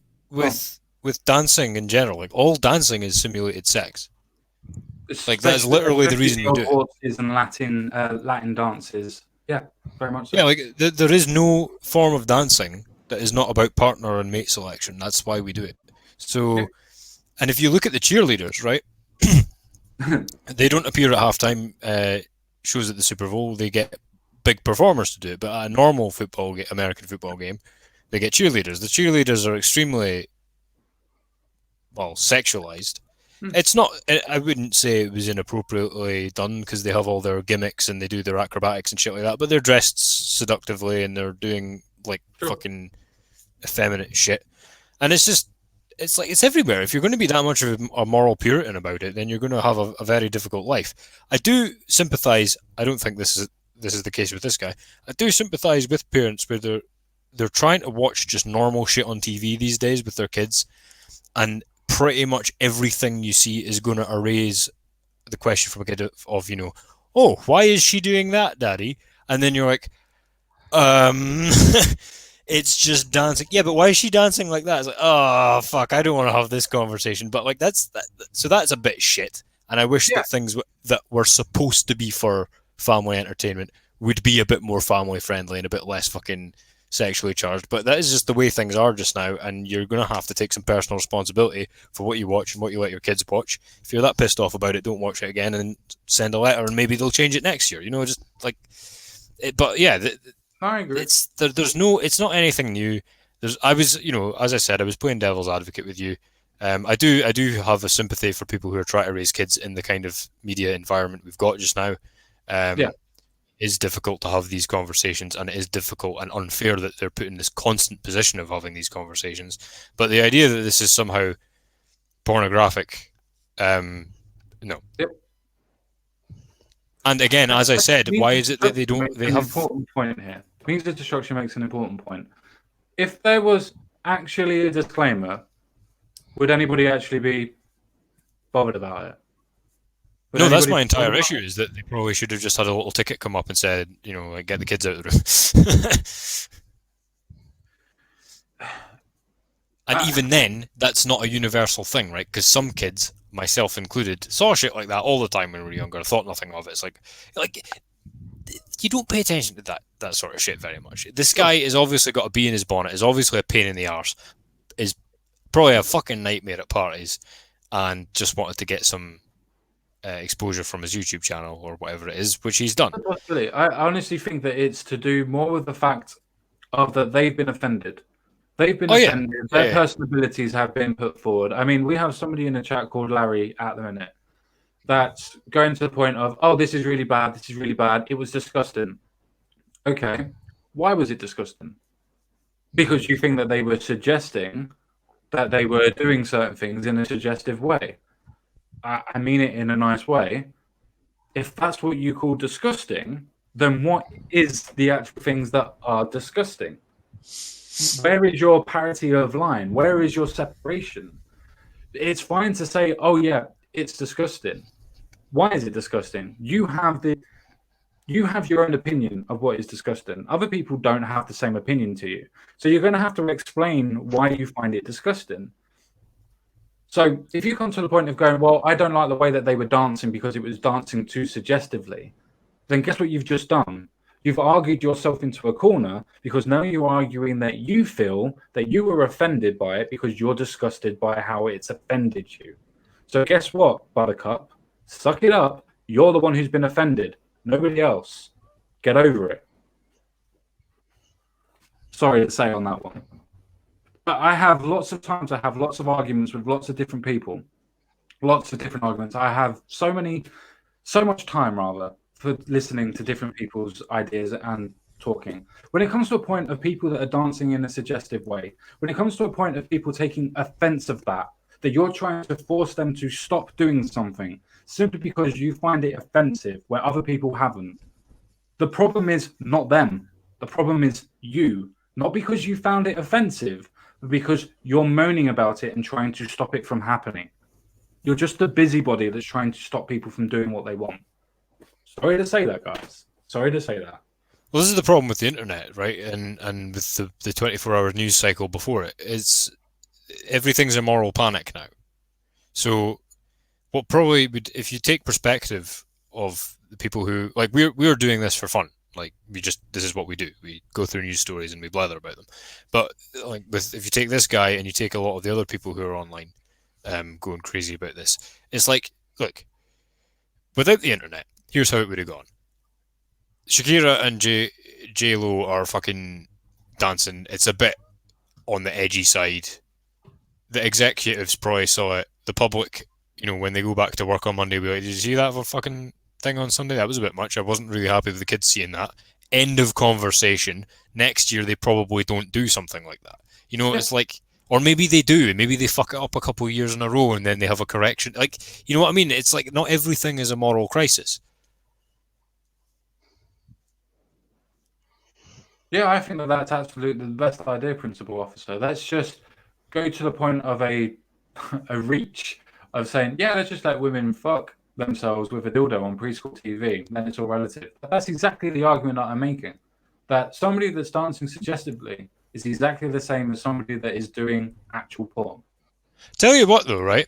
I think that if it was a man, the outrage would be much more palpable and universal, and they probably wouldn't have done it if it had been the same sort of sexual imagery that to that extent from a dude.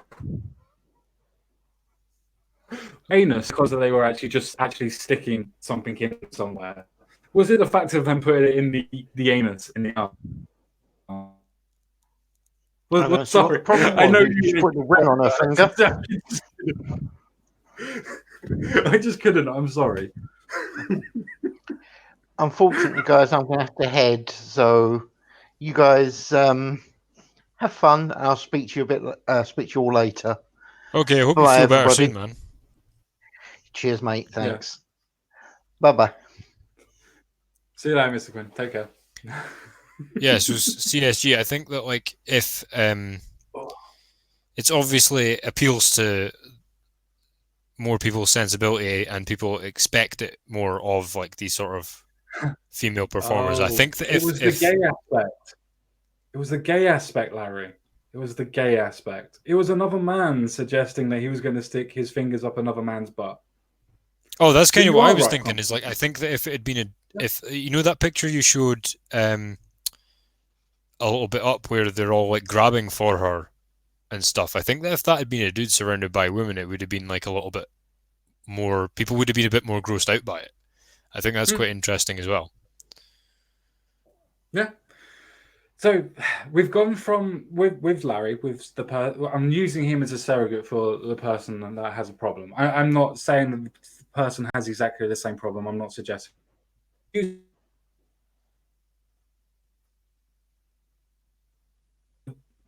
the fact of it being a case of the dancing was wrong. Now it's a case of it, well, it's suggestive. Now to the point of gyrating. Now to the point of it being, well, a man did something else to another man.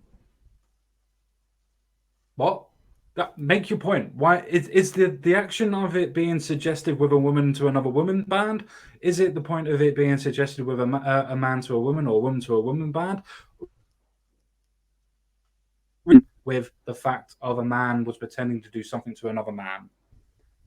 Because if that's the problem, there's a word that describes what your problem is. I'm not going to say it because I don't think you are. I just want you to research it.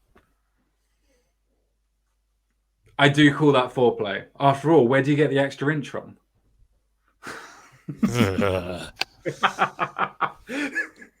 Filth. Utter filth. I mean, it's not very often that I come across people that are what I would call Puritans. But generally, your problem wasn't the dancing. Your problem wasn't necessarily the fact of two women doing the same thing. It was the fact of a man pretending to stick a finger up another man's ass. So it's footballers do that to problem all the time. Sorry, Mr. Point. I talked over you as again. My connection's not brilliant, so it's. But yeah, fucking football players are doing that to each other all the time. But this is an interesting thing. Like just to segue a little bit, or not to segue, to tangent a little bit. Yeah. I do find it interesting in society how people are much more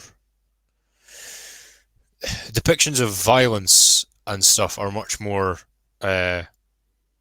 accepted than sexual depictions, which is like there might be good reason for that, but I just find it interesting, which is because, as I said, I was joking about it, but it was half serious. It's like these guys on the pitch are running at each other extremely fast and smashing each other head to head, and are going to develop horrendous brain damage, spinal problems. Many of them will be addicted to painkillers at a very young age, and that's okay.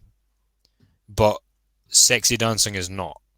Like, Apparently. and even me, right? Even me, I would sit and watch, say, like if you take UFC, right? I'm mad for UFC. I fucking love it.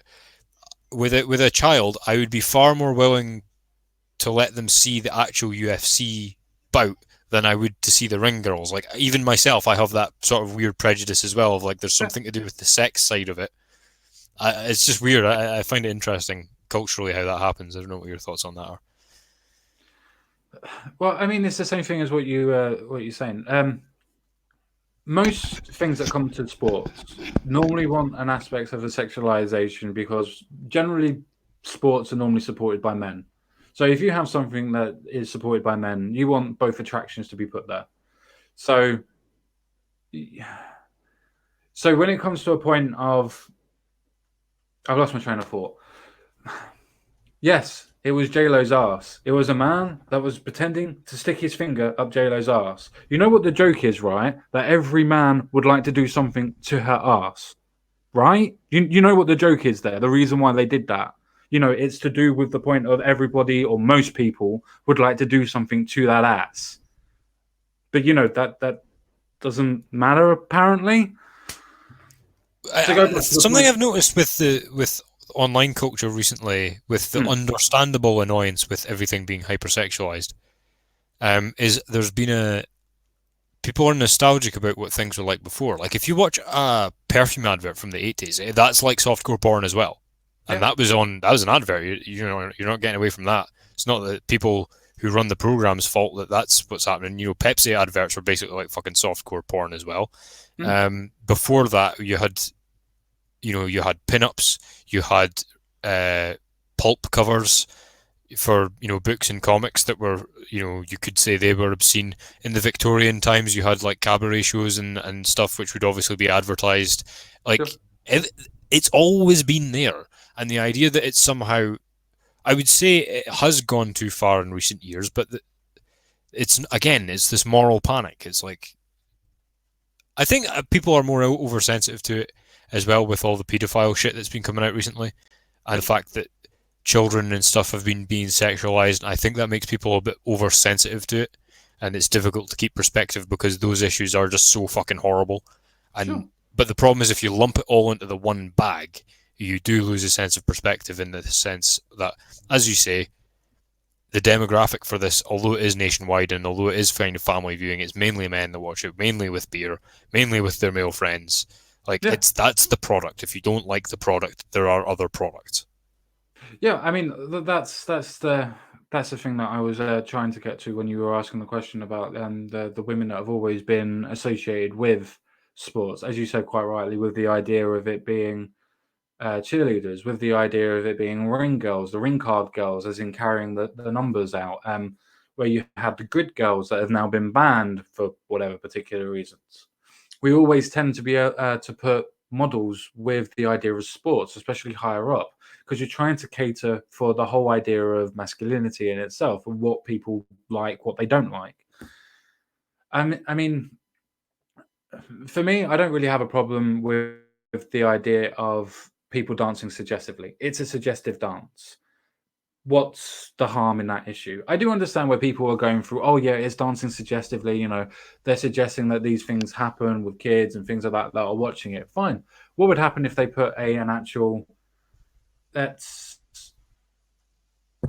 put the idea in itself that something's happened, that suggestions happened. Okay, suggestions happened. Do kids actually know what it is if you didn't actually ask? That type of thing. I would say in general, yeah, as you quite rightly said, Crumple Point and other people as well, it has gotten to the point of they seem to be pushing those boundaries. Mm-hmm. You could argue that less and less has come off, if you want to use that as a pun. So I do agree with you that the more, it's a case of sex sells. Sex always has sold with men. If you have a nice woman on the cover, generally men are, well, yeah, but generally men, women in themselves go that way and look at that type of thing. Yeah. So, Also, this is another thing, right? Women are the way you sell shit to women is with images of sexualized women as well. Like this is something people don't consider is the.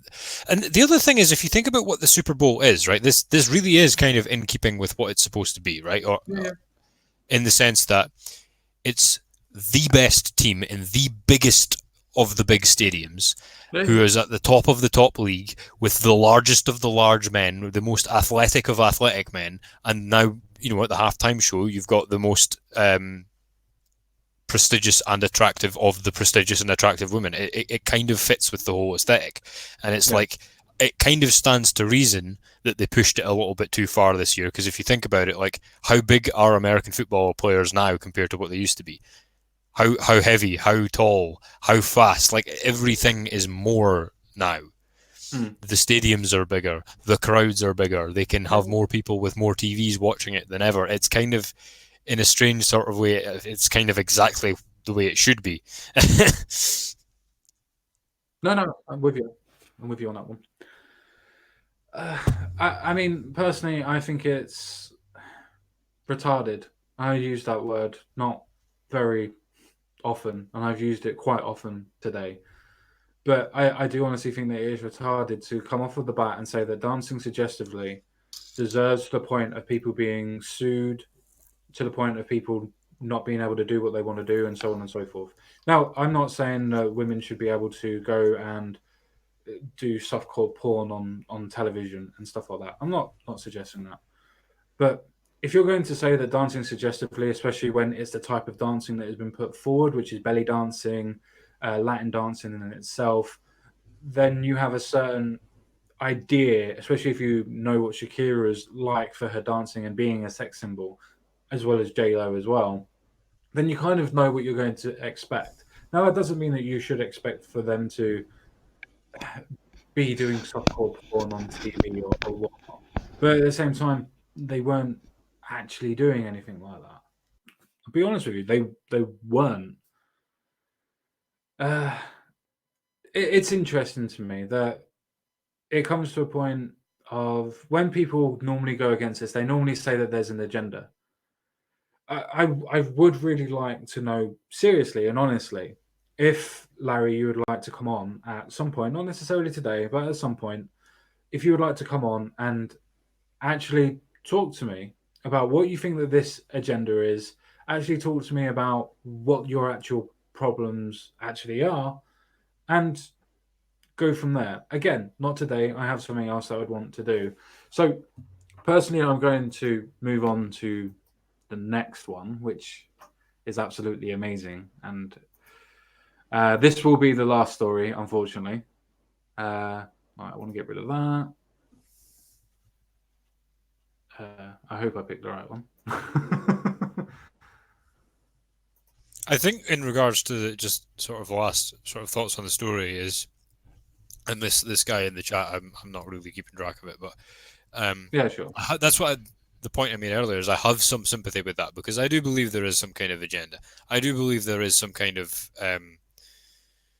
you know, you look at Weinstein, Epstein, the grooming, the rape gangs that you yourself have covered. There is a vested interest in this sort of thing. But again, as I said at the time, the alarmism doesn't help, because you lump perfectly normal, natural human impulses and behaviors in with that stuff, and then you just see it everywhere, and you're going to make yourself and everyone else miserable. So yeah, I think that I enjoyed the discussion. I thought it was an interesting thing to think about. But as for the man and his court case and the moral alarmism, I really don't take it seriously. No, I mean, I completely with you. I do understand where the moral alarmism does come from. I do understand that there's a conversation to be had about where is it that we should draw the line of what you can and cannot do, and so on and so forth. I hold my hands up and say that there is definitely a conversation that needs to be had. But if you're not bothered about the dancing and you're bothered about the simulation of a sex act, which is apparently a man sticking finger apparently up somebody's ass, which didn't actually happen, wasn't actually anywhere near ever going to happen, but was suggested. If that's what your problem is, then your problem is what you infer that to actually mean and what you infer that to actually be. Now, again, I'm not trying to grandstand. I'm not trying to put words into your mouth or anything else like that. If that's what your problem is, generally what your problem is, that you have a problem with somebody simulating that, then the problem is on you, as it's a simulation. And as I said, the offer's there. Follow me on Twitter. And we'll set up a conversation where you can talk to me about this apparent agenda that's around for some reason and why you want to talk about the sexualization of other things and whatnot. But let's get back to okay, on Facebook. Yeah, that's fine. Yeah, let's get back to apparently this racism. So 10 reasons why inviting white people to the mythical cookout is stupid and silly and apparently needs to stop forever. Yes, I'm just lying. Yes, I'm just lying. That's all I do. I just lie. And the gentleman that's wrote this as it's Damon Young, which is a part of the Very Smart Brothers what's it called? I can't remember. Publication. I say publication, but it's more of a website more than anything. A blogging site. There you go. That he started up with his other friends and whatnot. He's wrote it out as a list. So inviting somebody who's white to this cookout apparently is because it's stupid and silly. Do you have any reason to that? Do you have any sort of point to that at all? Is it silly to invite white people to a black space?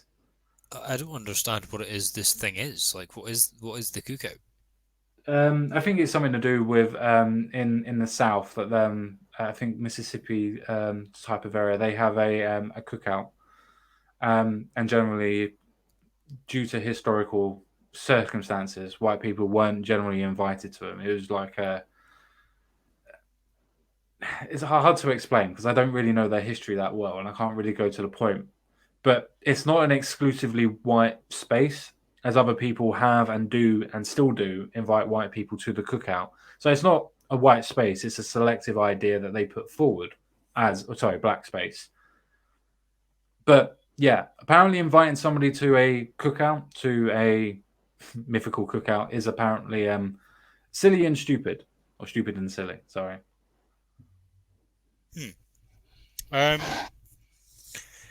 It's a weird one, isn't it? Because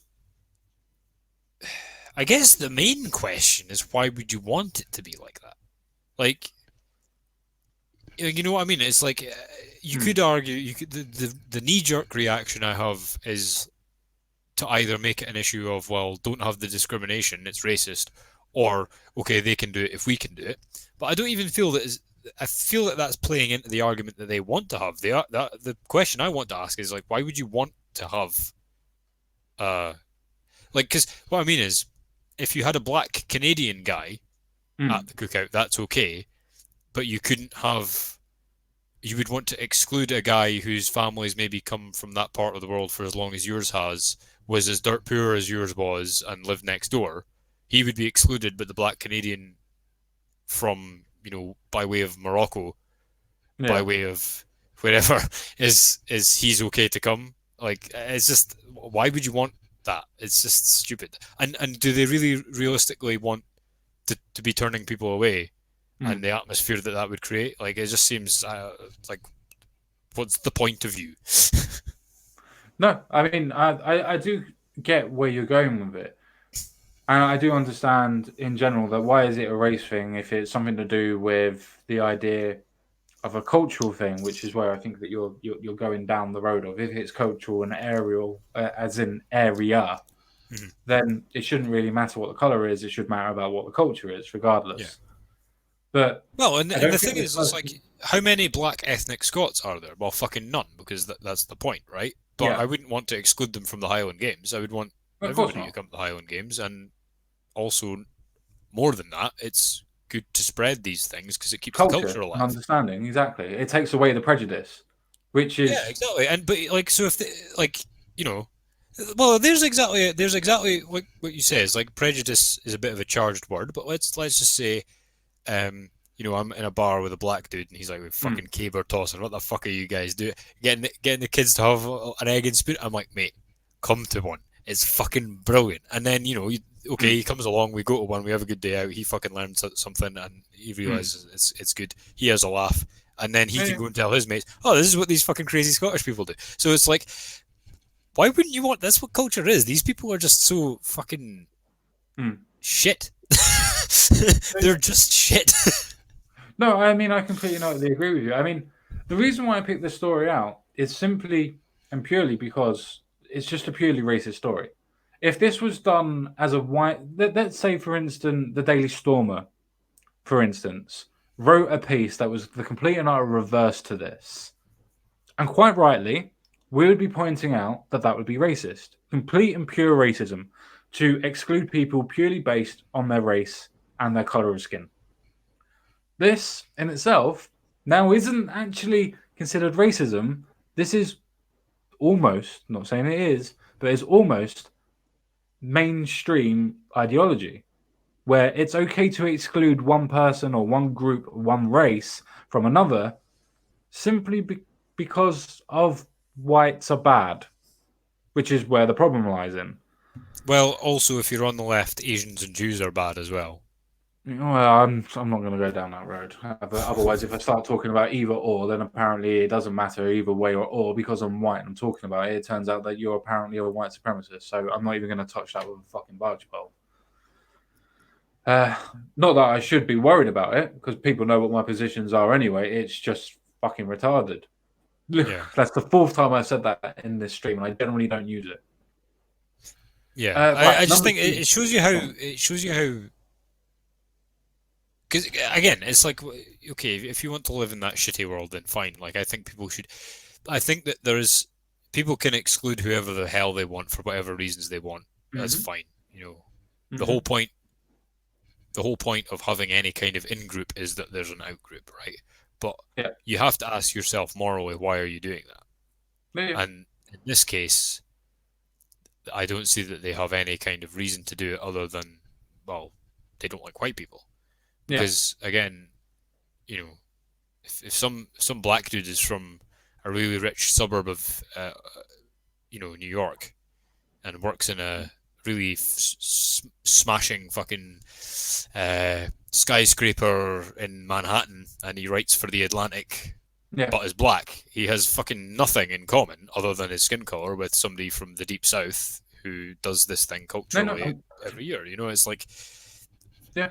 they're doing themselves a disservice. They're not preserving the culture they think they're preserving. It's purely about skin color, and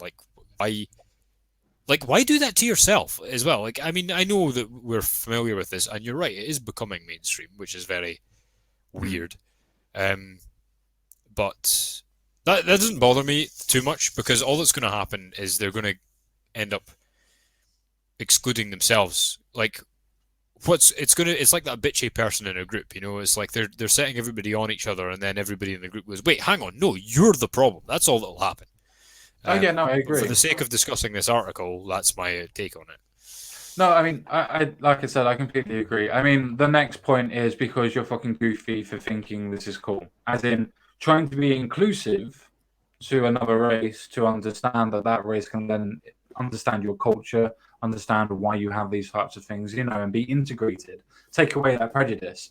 Apparently, doing stuff like that is goofy. I mean, that just says everything that you need to know in the actual article itself. We literally just went a whole thing on that one. I mean, number three is interesting in itself because cookout meat is precious and it's sacred and not meant to be shared with interlopers. I mean, really? Interlopers. So if you invite somebody, regardless of what their race or ethnicity is, you're going to naturally assume that those people are interlopers simply because of their race or ethnicity. Fucking amazing. It's amazing that nobody in the room. Well, actually, no, sorry. It's amazing that this racism out. You know the term reverse racism. and how that we say that there's no such thing, that there is reverse racism, which I agree, it is just racism.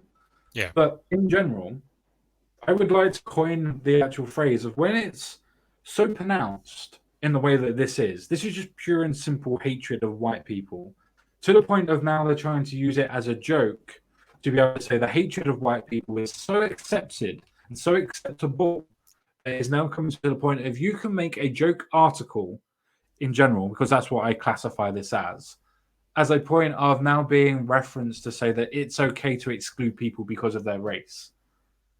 I now would like to coin the term that when you get to this point, I can honestly say that I think this is reverse racism, where the person that's actually using the racism doesn't even have the slightest inkling or understanding that what they're actually doing is completely and utterly racist. Because that's the reason why I'd want to coin that as reverse racism. Not because of it being reversed, but because the person that's actually doing it, if you were to say anything similar to what they're doing to them, then they would cry to all heaven that they are being persecuted. Yeah, but also it's like, how fucking dare they tell black people what to do, even as a black person? Exactly. You know? It's like, who gave you the fucking idea that you could get away with this? No, I agree. Like, oh, hey, I'm gonna invite my mate Tom to the cookout. It's like, oh, really? You, a black man, are going to invite that guy here? Exactly. Oh my god! It's like, fuck off. No, exactly that, mate. Are you going exactly to be that person? Well, it's the same as what feminism turned into and is, where it's a case of now that they need to police the people that they are having, because if you don't police the people that you have, you incorporate new ideas, or rather, genuine ideas, that just completely and utterly destroy any narrative or any indoctrination that you're trying to build. If you invite somebody from the outside in, they're going to destroy what your narrative is because they have different ideas to you. And I think that's what they're really scared about. And it's not the fact of it being, well, don't invite that white person because racism. I think it's don't invite that white people because then you actually see that they're not as bad as what we're trying to make out. You know, the reverse of how it was like 20 to 30, 40, 50 years ago. You know, the complete reverse. I like to know if this person got invited to the fucking cookout. It sounded a bit salty to me. Yeah, he's definitely fucking. I'm telling you, he's probably some liberal elite from some rich as hell part of New York or Washington, and he's just raging because he doesn't get to go to the cookouts because they're all like, "Yeah, you're black, but you're so uncool and not one of us that you're not coming either." No, I'm actually with you on that one. I mean, going further down, because there's only 10 points, and because what I mean is, like, could you imagine if, like, you know, you and me are from the same sort of social status. We're both white. Yeah. You're English and I'm Scottish, so there's a bit of mild separation there. But, like, you and me are going to go and fucking, I don't know, go to the pub and watch, you know, I don't know, an international game or, like, the aforementioned UFC or whatever. And it's like Owen Jones turns up. It's like, oh, you better not have invited any black people. I was like, mate, fuck off. Yeah, it's exactly you have nothing in common with us to tell us that what we do or don't do.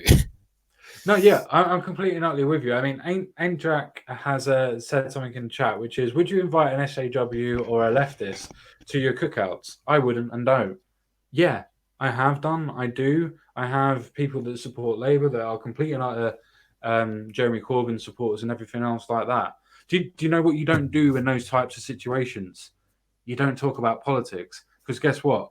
People are more dimensional than their political views. But I'll guarantee you this person doesn't in real life. He'll go, if he does go to this cookout, this is not the sort of shit he'll be talking about. Yeah.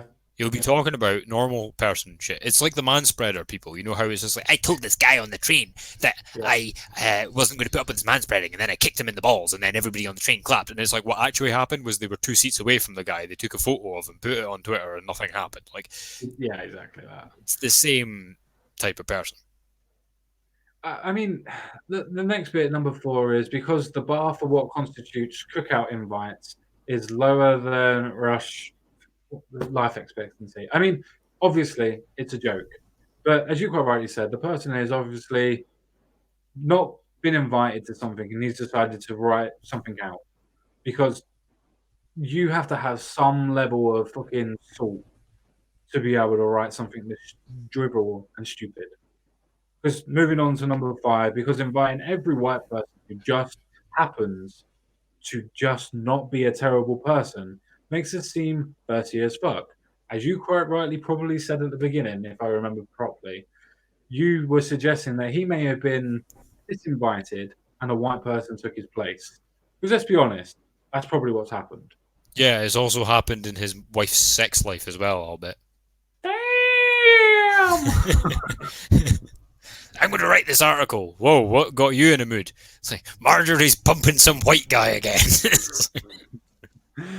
Oh dear, fucking hell. I know, because I was the one what done it. You're Scottish. You don't fuck anybody. No, we just kind of lie in the mud. That's kind of what we do. Yeah, you just throw sticks and twigs everywhere. Nah, Right, plenty number caber 6. tossing up here, don't worry. Sorry, mate. Plenty caber tossing up here, don't worry. I bet there's a lot of tossing going on there. I mean, cable tossing. I mean, yeah, you know what I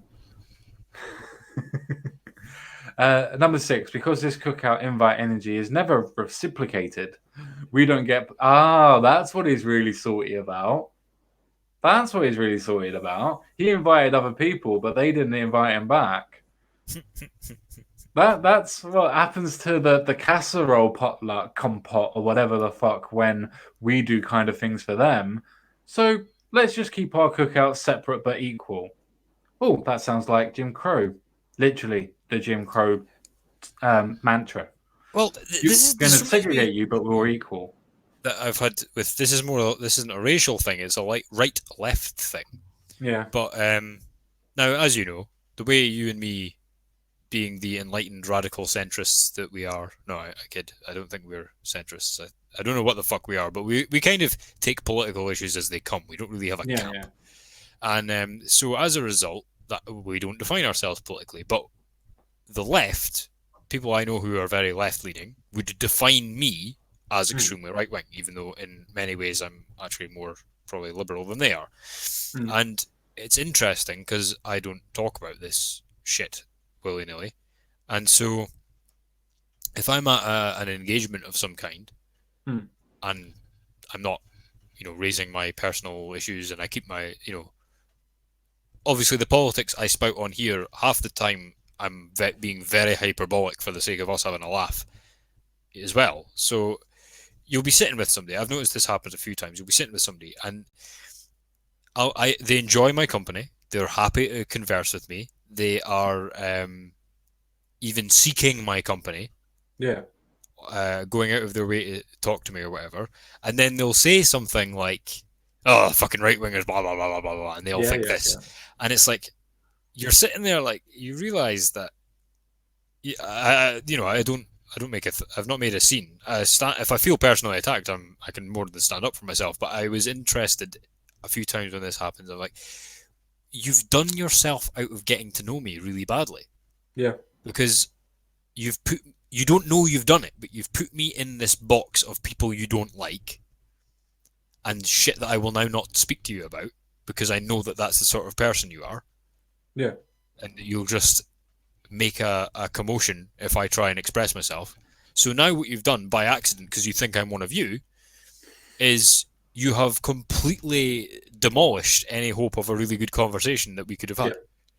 Yeah. You've limited how much you can get to know me, and you've made yourself look like an idiot because you're like, oh yeah, we're mates, aren't we? Let's bitch about all these stupid right-wing people, all these stupid Brexiters, and like whatever it might be. Yeah. And you're sitting there like, you're going to miss out on so much. You wanted my company, and now you've done that, and you've now done yourself out of a good friendship or whatever it might be. And this is exactly the same thing in this article, and the sorts of people who write them. No, I'm completely not with you on that one. It's getting to the point where I'm going to be wanting to get off. But I just wanted to put two more points on because I'm getting tired, to be honest. The one that he puts down in caps, which is number 7, because inviting white people to the cookout negates one of the prime reasons for having all black gatherings, and that's to be in a safe and understanding space to discuss debate, deconstruct, and talk shit about the ecosystem of peculiar behaviors known as that's some white people shit. I mean, don't get me wrong. People have their demographics, and as you quite rightly said, people on the left are going to talk about people on the right, and vice versa. And us centrists get to take the piss out of all of you. So fuck you guys. But yeah, people are going to do that. But do you know what's really good? That you can still have that type of shit, but you can also include people that are self-deprecating, that are okay at actually laughing at themselves or stereotypes of themselves. But this is why I think this is a pure fantasy again, because there's a certain signature that these social justice maniacs have, where because they don't have friends, they have a circle of frenemies that they're terrified of, and they're all looking to throw each other under the bus at any given moment. And they think that all human relationships are based on some kind of like compulsion or abuse, which is how they behave. And so like you see this because I started this channel because of the comics and films and stuff like that, and this is something they do in these things. It's like they'll say something like, well, the reason we need to do this is because comics has always been a space for deconstruction and the problematization of these social. It's like, no, it hasn't. It's never been that. People don't do that. Nobody has ever done that, and normal people don't give a shit about anything you've just said. And this is a classic example. It's like, no, what these people do at the cookout is they get together, they talk about things, they probably talk about the Super Bowl, and they cook some food to cook and eat. They don't sit and deconstruct blackness. Like, that's not what they do. No, I'm completely not with you on that one. Yeah, they're probably talking about how to stick their finger up J-Lo's ass. I mean, let's be honest, there's a lot of people that would stick a lot more up there, but hey ho. But yeah, and the last one, which is number 10 on this one, because it reinforces the idea that merely performing blackness, in other words, trying to understand the culture, listening to black music, knowing how to do black dances, being sexually attracted to black women or black people, because apparently you can't be a white. Sorry, you can't be a white. Fuck me. You can't be the opposite of what they just said. You can't be attracted if you're a black person to a white man in his mind. Because everybody knows that's not true. Because he's attracted to black women. So if he's saying, oh, you can be sexually attracted to black women, then obviously he's saying as the complete opposite, that people shouldn't be attracted, as in black women shouldn't be attracted to white men. Because if he's saying that you can be, then he's also putting in a point of saying, but you can't be this, because it's its direct opposite. Dude, this is definitely a guy. This is definitely a guy whose wife is getting pumped by a white dude. Honestly, like a white Scottish dude, hands down. Yeah, like I agree. He's got it written all over. Kilt up in the air. Definitely got his kilt up in the air. Tied it around my head. But no, seriously, like he's got such a problem. Like even like what you just said is just like, oh, and black women finding white men attractive is problematic, and any black woman who says she does is just lying or has like fucking hell. His wife has definitely left him for a white dude. No, I mean I can probably go with you on that one, but to just reiterate number 10 again, that because it's really important because it kind of really epitomizes the whole point of the article, really, that if me and you, for instance, being white men and whatnot, started understanding and performing blackness, as in to him, apparently that's about black music, knowing black dances, and being sexually attracted to black women. Apparently, that's not us being anti-racist or is an act of anti-racism, or to me and you being fucking normal. Apparently, it's just the fact that you just like Spotify. So if you actively want to understand somebody else's culture, that's not you trying not to be racist. That's not you trying to be normal people. That's apparently absolutely pointless, and nobody should ever try and do anything like that whatsoever. See, these people are always have these this outlook because they lack a personality, and this is kind of the proof of that. Because Yep. it's like, okay, what are you into? Black culture. So nothing then. Like you don't have any interests of your own, you know. And it's like the funny thing is as well that the funny thing about SJWs is they're postmodernists, but they're shit at it. Yes. So a postmodernist would say, well, there's no such thing as black culture or white culture or even perhaps Yeah, yeah. culture. You know, you don't know. There might not even be such a thing as culture, right? But what they do is, and also a postmodernist would say that once you have produced a thing, you have no claim to it anymore. So if you produce rap music, the rap music is everybody's now because you put it out there, which is not necessarily something I agree with. Like it's kind of a fact of life, but you know, you still have some ownership of it and authorship of it. Sure. But so that's what a postmodernist would say. Whereas these people, they're like postmodernists, but they're not good at it. So they're like, well, they've forgotten. They're like trying to deconstruct everything, Yeah. but then they stop at their own personal grievance. So if, like in the case of this gentleman here, his wife is being banged by a white dude, then Definitely being banged by a white dude. yeah, then he is he's going to stop his deconstructionism at the black shit. Oh yeah. So he's Exactly. like, you know, oh, you white people, you don't own anything, but we own rap music.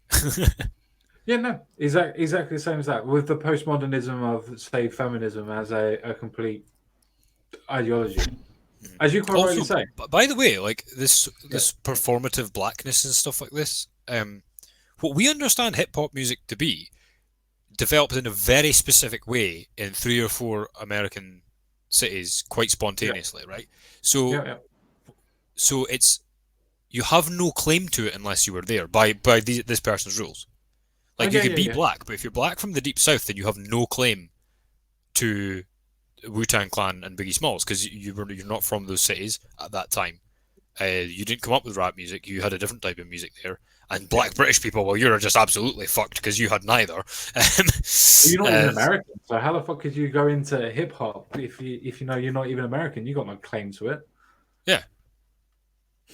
No, It's I'm like, completely with you. I hate the idea of postmodernism simply because, as you quite rightly said, it's fine to deconstruct anything that is against your narrative. Say, for instance, the idea of fundamentalism or the idea of foundationalism.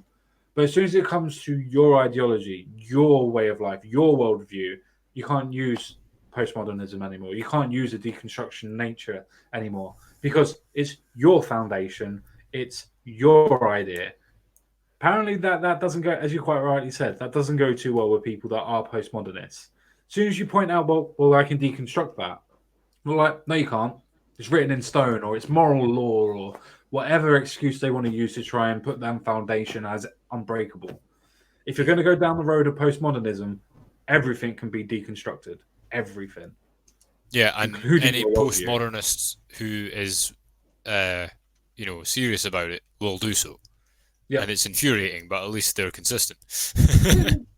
But that's the point. I'm quite happy with the idea of being able to deconstruct the idea of foundationalism, for instance, simply because if you want to deconstruct the idea of foundationalism, we can talk about how we got there. Now, if we talk about how we got our foundation and how we got a foundation of society, you can then set into structure the reasons why their worldview no longer comports to the idea of what that is, and the reasons why you can go against it. So I'm quite happy when postmodernists decide that they're going to deconstruct things, because then you get to reconstruct it, and the reconstruction always fucks them off. Well, it's a good mental exercise as well. Don't get me wrong, because then you have to come to a stage where you either believe in something or you don't, and then you've got to justify why. So it's an interesting and worthwhile mental exercise. But yeah, as an ideology, it's just hilarious. Yeah, I actually agree with you on that one.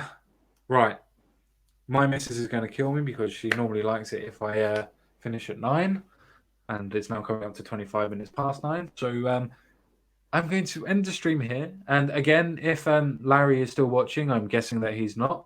I have been checking my phone. I have been waiting. I'm very interested in having that conversation with you at some point down the line. So me, I'd be very interested in having that type of conversation with you. Though with that being said, Crumble Point, would you like to share yourself or go forward about what you're going to be doing in the future or anything like that at all? I haven't really got anything to shill. I don't particularly intend to make a grand return to YouTube. I enjoy speaking to yourself, and it's, we've got the little community here who are all in the chat, and we'll be in the comments and stuff, and it's always good to have some interaction with them and speak to Jensen and things like that. But I feel I've said all I've got to say in the discussions, and just people watching, don't take things so seriously. It's good for your health if you just have a healthy dose of humor about these things, like what we were saying about the sexualized imagery thing of people are taking shit a bit seriously. There's probably some discussion to be had there, but just have the discussion and then put it down and leave it alone for a little while, So pleasure talking to you as always, man, and go see your missus. As the principal officer says, I am whipped. I'm going to get off. Thank you, everyone. I just wanted to say to people like Larry, I am always more than happy to have conversations with anybody.